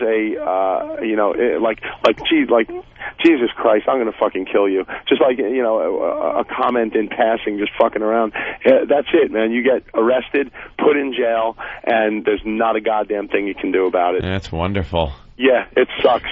So don't get married. Did it make you want to just get the frying pan and go, all right, well, if I'm getting arrested, smack her in the head anyways? Yeah, I mean, it makes you think that way, but I'm not like that. You know what it is. There were 20 guys in the holding cell out in Suffolk that were all there for criminal contempt for the same thing. I think 2 of them were there for like shoplifting, 1 for a DWI, and 17 guys that were all in because their wives called the cops while there was an order of protection. And order of protection is SOP these days for a divorcing couple that has any kind of arguing going on, any type of disagreement when it comes to the settlement. Yeah, they automatically throw an order of protection on, and then the cops can come and just haul you away. But you know what it is? It's you get a story like the other day where that woman had an order of protection, and she was raped by that guy, and the guy came back and slit her throat because she was going to testify against him. You know, the women are the ones that are victimized. You know, that's why. That's why no matter what happens, you're going to jail. The authorities would rather err on the side. This is what you do before you're gonna break up with your girl. You go down to the spy shop and you get some sort of shades that have like a camera in it. Not a bad idea. Yeah. The Mo Green glasses. Yeah. Crotch tips for everybody.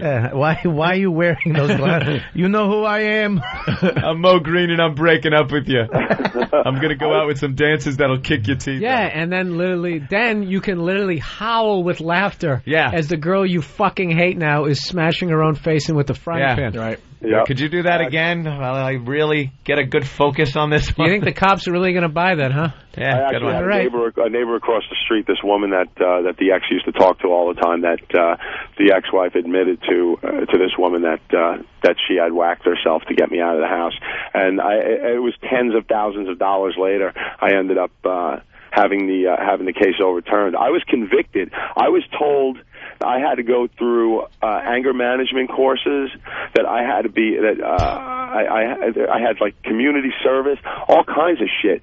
And the fucking DA, man, the dyke cunt, the DA, sorry, that convicted this case, that convicted me, was like, wouldn't hear a fucking word I or my lawyer had to say. Yeah. I mean, it was fucking so, it was so one-sided. Oh my God, I would have gone nuts. It's always one-sided. I would actually, I'd be one of those guys who I have a temper. I'd probably lose it.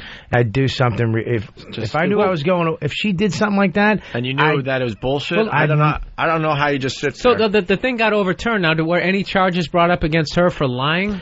No, not. Of course not. Dude, you can fucking get away with anything. I am absolutely immune from prosecution having anything to do. They were able to overturn the case and throw everything out. I actually accepted an ACOD, which is like not an admission of guilt, but basically saying that you'll stay out of trouble for 6 months and everything goes away. See, I almost bought a ninja suit just because of this.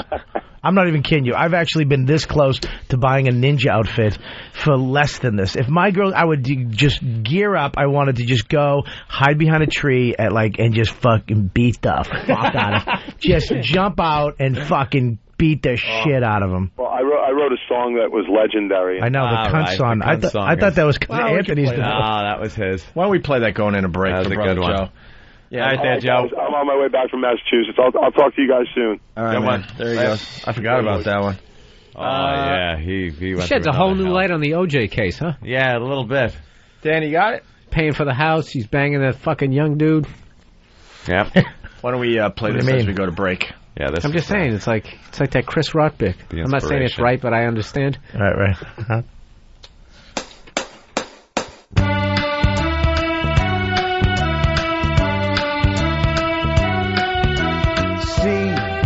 Is for the way you crap on me. You is 'cause you're ugly, and so's your peach. Ends for no, I never told you that I railed your sister T. Thanks for the Hummers, they were better than your mother's. Cunt is all you'll ever be. It's true. Cunt, you must be more than one, you're two. Pew, your gash is stanky, and your ass is always cranky. Cunt, the word was made for you. C is for castration. Try that on me. Hey, hey, you. Well, I urinate. Have a shot, it's free. Ends for some big Negro tearing up your leather Cheerio teeth. You friggin' twat, no, you will never be forgotten. Cunt is all you've ever been to me. A cunt and a really big one, and all my friends agree. You're that slang word for vagina, can't describe you any finer. Cunt, the word's just right for you. Whoa, cunt, the word was made for you. Cunt, the word was made for you. All I want is to get laid and eat sandwiches. That's it. That's the closest reference you can get to something cool, hip, and groovy. Cool, hip, and groovy. Dick. Yeah. Where do you go when you want to change the locks? The Opie and Anthony Show. I want to be on you. Well, you've come to the right place. I help you, you help me, we all laugh. Don't worry, we're not listening because this is a boring conversation. Love you too, sweetness. If you walk past them, they'll take your jewelry, take your purse or whatever, you know. You have no idea what they are. There are a lot of questions about them. Real. Dirty looking. Pinky nut. Shut up. Bring on the booze. Is this the Opie and Anthony Show? Okay.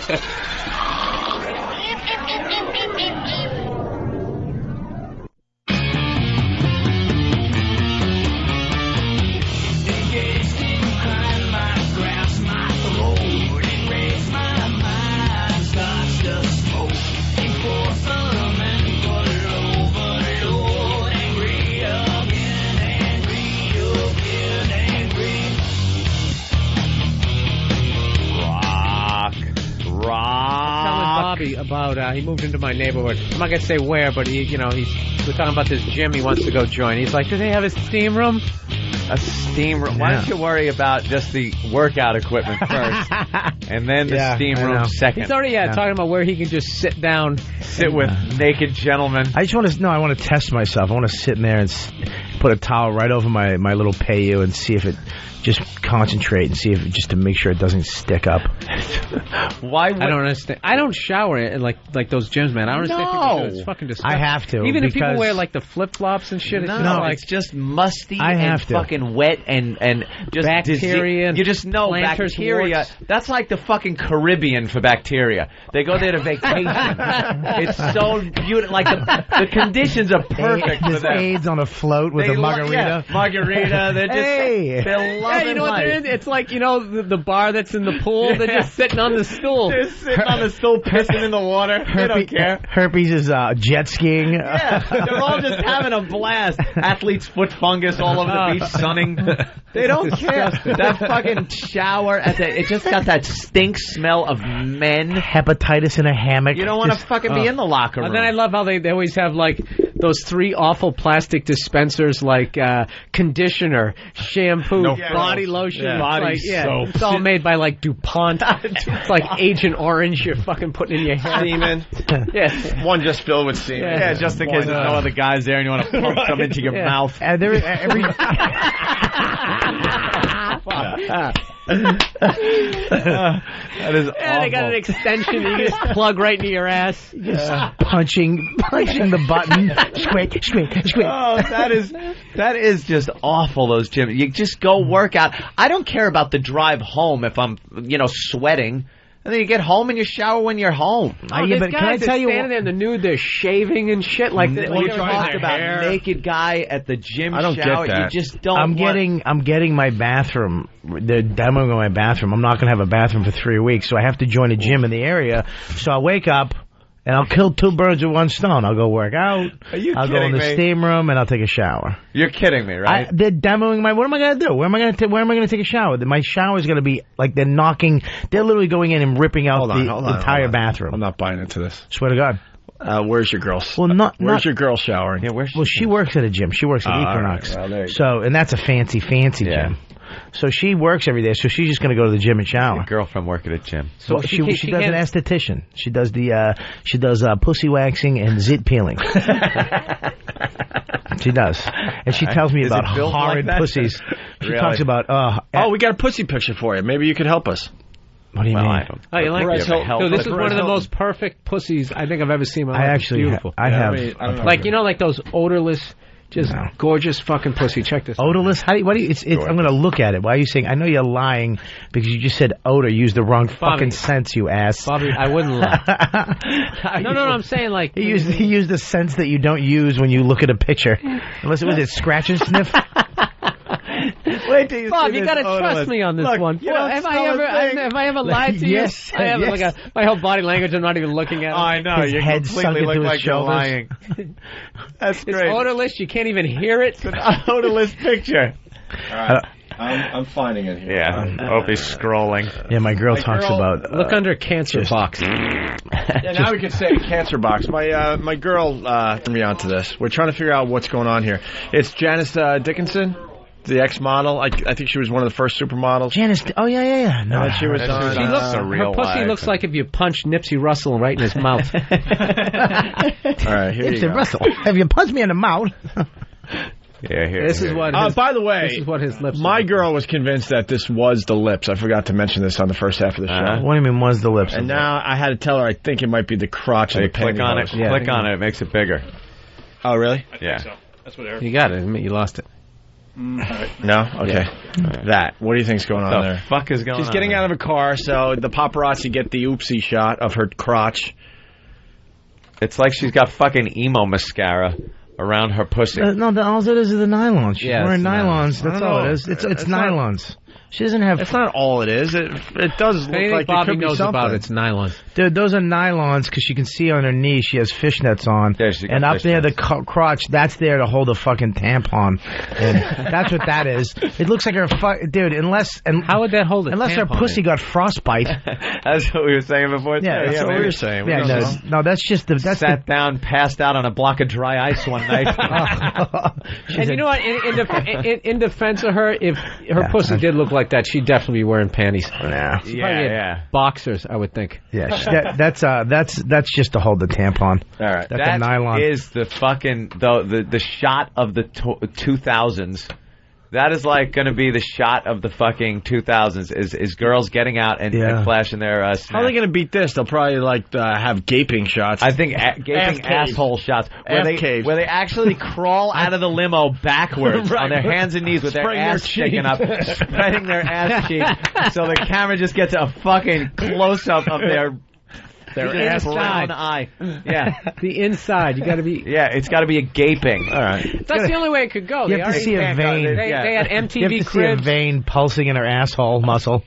Did you? I thought you were going to show me like that stalactite disease, that one of dick those, disease. What is that? Awful. That disease that all guys have. They don't know they have it, and they give it to girls. They get cancer and die.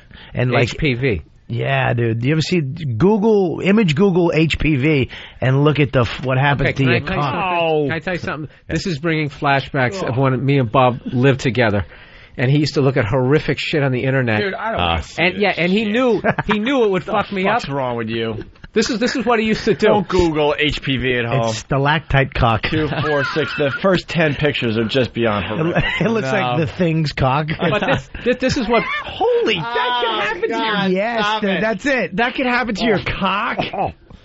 Yeah, dude, because and you don't even know you have it. It looks like a boa. It looks like bread that you left out too long. Dude, I can't even look at it. I can't look directly at it. Get the fuck out of here. Wow, what are you going to do? You guys could probably just look at a rotten cock on the internet. You know how many other things there are to look at? No, somebody told me about this disease that like 1 in 3 guys have. 1 in 3 don't guys even have know. cauliflower dick. You know, that's if you let it go. Oh. That's just it's if you let it go, it turns into. Who would let it get to that point? You know what's funny is he doesn't really know anything about it. No, he doesn't. He has barroom medical. Yeah, absolutely. Barroom doctor. Yeah. If you let it, because I've heard conflicting shit. What the fuck do any of us know about anything, really? Dr. Blobby. Who the fuck is an expert on anything in this fucking room? People right now.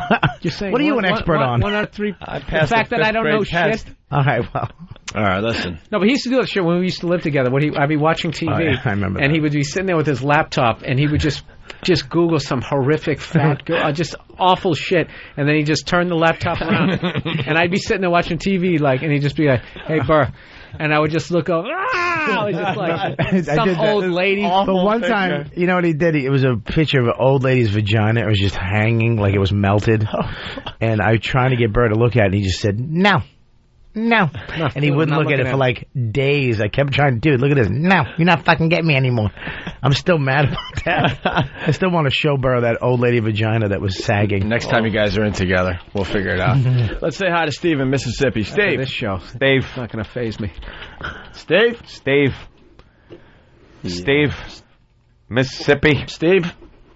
Hello. Hey, you're the guy. What's up, Steve? Hey, what's going on, guys? Hey, man. My phone cut out. I thought you hung up on me. No, you're on. You're on the air. What do you got? Just want to give you all one of the stories. Basically, get raped by my ex-wife. After I guess 13 years or 12 years after the divorce, when Hurricane Katrina come through, I lost everything I had, and I guess you realize I lost all my records of child support. She actually took me to court and sued me for 12 years back child support and medical money. And you couldn't prove that you paid. Well, I could not prove that I paid anything. Don't someone else have records? Someone else would yeah. Didn't someone else have records? No, because my lawyer's office, I mean, we had just about, my entire county was wiped out by the storm. Yeah, but what about what about the checks that went to her? Weren't there canceled checks? If she had those, she didn't take them in there, and I couldn't. I've been through. No, you'd have them because they were yours. Yeah, they're your checks. After 5 or 6 years, the banks don't even have copies of that down here no more. What? So I couldn't even I'm get kind of believing it, but I'm gullible. Yeah. I wouldn't. Who am I? So what were you left with? What was that? When we got divorced, I gave her everything. And then after the storm, the only thing that I had was one car, my kids, and the clothes I had on my back, which were my uniforms for work, and I lost my job, too. Wow, that blows, man. A lovely Did story. the dog die, too? Yeah. My clothes went to... you're primed for a country song. Goodwill. They took your clothes? No, she dropped them all off. She burnt all my stuff in a fireplace, and then dropped all my clothes off at Goodwill. And this is the thing: if you started burning her shit up, you would be in jail. They can hit you. They can do whatever the fuck they want, and it's just I don't know. I don't get that. No. That immune to law, like mob wives. Like whenever the mobster gets busted, they can always just play. I thought he was a banker. I had no idea. What the fuck are you talking about? Yeah, but no, you know what he's doing. There's guys. There's laws for men too, but you look like a fag when my wife hit me. You know something? I would look like a fag then, because if there was any recourse, there's none. Yeah. Thank you. Thank you. The slow clap. I love the slow clap. Thank you. Let's say hi to Drew in Baton Rouge. What's up, boys? What's up, Drew? Love the show. Obviously, just getting it down here on XM. Cool. But got one problem, and that is whenever it's anybody but Norton or Patrice sitting in, they overrun the show, and I cannot hear the reason I listen to the show. Billy Burr and these guys, man, they just run and run and run their mouths. I keep Bill in check. We had a great show today. Bill in check. It's a talk show, you idiot. We're talking to each other. We move on to other things, but he wants to say too much Bill and Bob, not enough O&A. Dude, we have to do 25 hours of radio a week. We look forward to the days where we can maybe sit back a little bit. You're right. Are you kidding? Yeah, and I'm actually one of Bill's cronies. I'm not even me. Yeah, he goes Bill and his little things. What'd you call me? Drew, this is a bitch of a thing we have to do every week. So I've been yapping all day. Yeah, I think so. Jesus, we're in there. No, I like this guy. I'm going to shut up the rest of the show. No, I'm shutting up too. No, Drew, you're right, Drew. We're done. I'm not going to talk, Drew. I'm sorry. I offended you. Enjoy the rest of the show, Drew. What a tool. We got to do 25 hours a week. We need the help. All right. Enough. Fine, I'll stop talking too. Don't talk yet. But I like talking. It's a talk show. We got one more thing to do. Another 911 call. We were supposed to play this yesterday. I don't think anything's going to beat the guy, shooting his wife. No, that's the big one.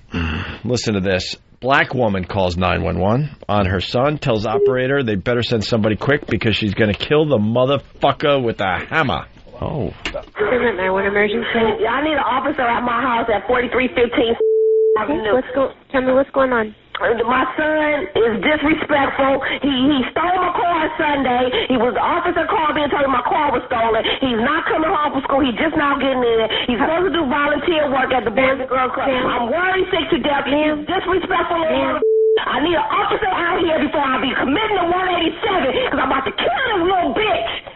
Ma'am, how old's your son? He's 15, and I need help, and if I don't get it, I'm going to kill this motherfucker with this hammer, and I swear to God, if you don't send no officer out here, it's going to be blood splatter, every motherfucker will be an O.J. Simpson in this motherfucking house. I need an officer, and I need him out here quick. I'm going to commit to beat his motherfucking ass, and I hope you recorded every thing that I'm saying, because I'm sick of... Yeah, fuck that. Huh? We need the uncensored version. We're over at XM. Yeah. Here it is. Again, sorry about that. Emergency.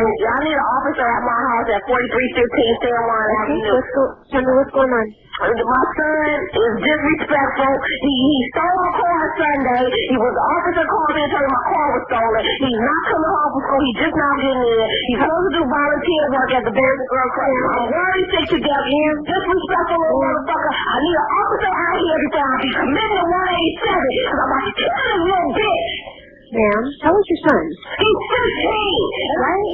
And if I don't get it, I'm going to kill this motherfucker with this hammer. And I swear to God, if you don't send no motherfucker officer out here, it's going to be blood splatter. Every motherfucker going to be an O.J. Simpson in this motherfucking house. I need an officer, and I need him out here quick. I'm going to commit to beat his motherfucking ass, and I hope you recorded every fucking thing that I'm saying. I'm going to get tired of this motherfucker.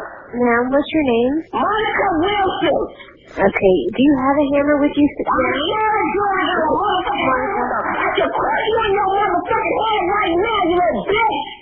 Okay, can you put the hammer down? I can't put no hammer down. Get the motherfucker officer out here. Listen, when I want to pass him off every living the motherfucking kid that put me in jail, well, try to put me in jail because I'm about to beat this motherfucking brain out. I'm burning down. Take this motherfucking ass out. Okay, listen. I'm going to kill this motherfucker. I better do it moving. Listen. Are you there? Wow. Hung up on that bitch. By the way, Fast Freddy from Jamaica Station, how funny would it have been if she answered, he's 6? Yes, 6 years old. I bet her head was bobbing and weaving during that call. That's she knows what murder is, 187. Yeah, she's using like friggin' Who else knows this? Codes. Snoop Dogg made that Main Street. 187. Sorry about that. I didn't hear that song. It was in a few NWA things, and Ghetto Boys used to use it a lot. I think we got to leave, actually. Yeah, we have a stupid meeting. A meeting. We have a lot of meetings. We said that yesterday, and then we stayed. We were supposed to leave at 10:30 yesterday. So keep my voice down. What? Yeah. Trying to keep the voice. Yeah, come on. It's all I'm hearing is Bill. Now I can take a million phone calls. Everyone loved you on the show, loved you on the show. It's just one guy. They instant feedback. They love when you guys are in. So stop. It's like that fifth grade test. They're trying to trick me. They're trying to trick you. We should, if those guys really love us, maybe they'll go and kill Drew for us. There you go. How's that?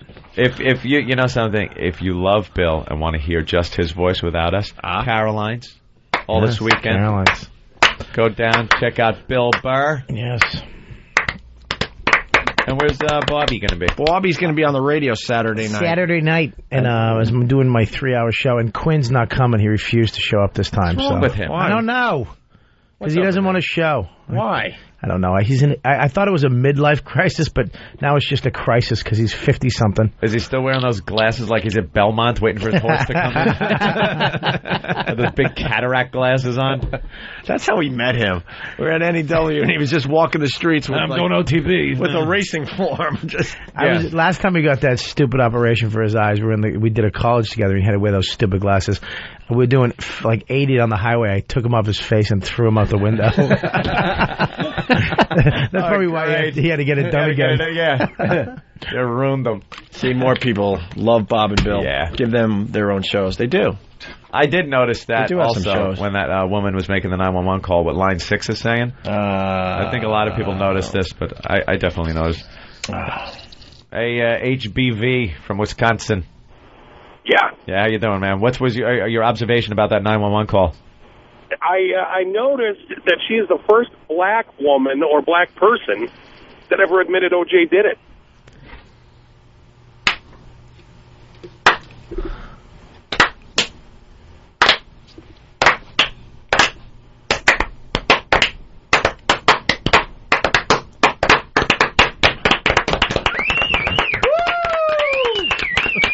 I love the slow clap. Oh, we're going to drive that one. So now we got to.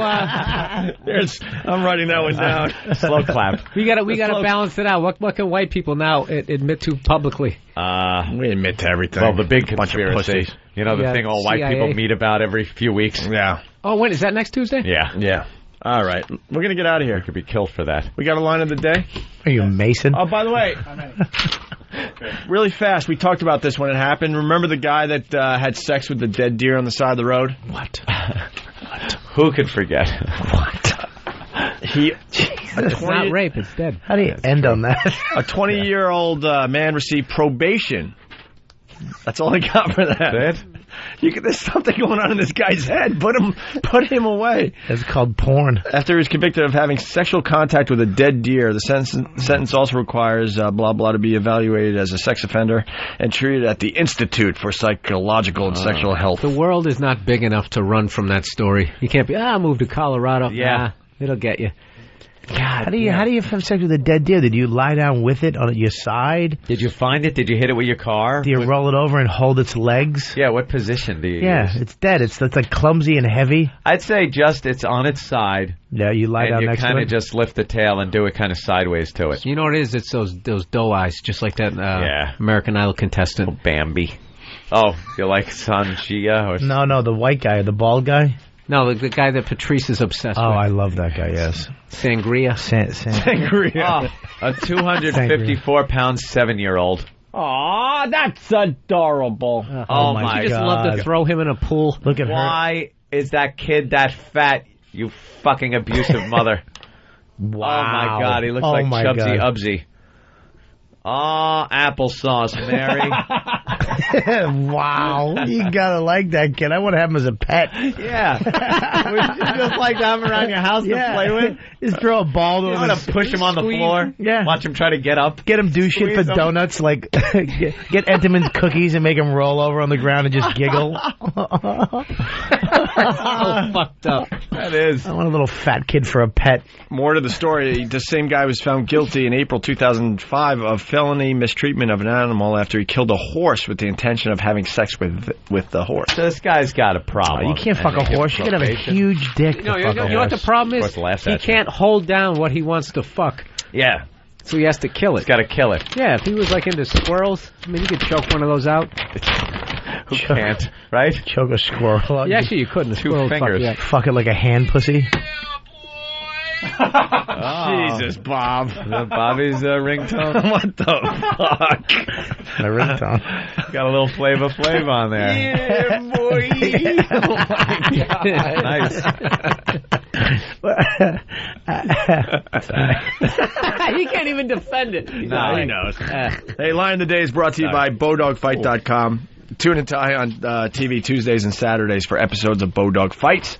And you're talking about the mixed martial arts action. Yeah. Check out BowDogFight.com. Here is the runner-up line of the day. That is definitely, that's a big word. If the man you're with starts saying you're nagging me, that means like you might want to back off. Yeah, you're beginning the murderous process. The process of little circuits clicking together in his brain. Yeah, we're not good with emotion, and we try to solve problems.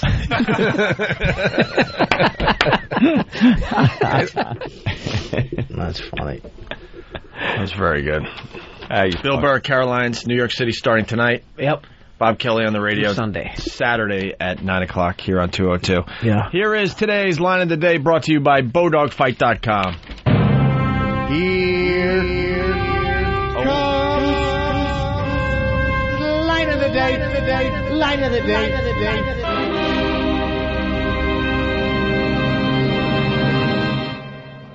They don't care. That fucking shower it just got that stink smell of men. Hepatitis in a hammock. You don't want to fucking be in the locker room. And then I love how they always have like those 3 awful plastic dispensers like conditioner, shampoo, body lotion, body soap. It's all made by like DuPont. It's like Agent Orange you're fucking putting in your hair. Semen.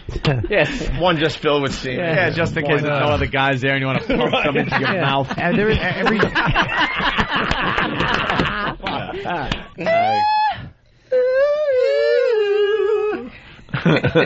Gay joke. Of course. Anthony, line of the day. Thanks. Oh, that's funny.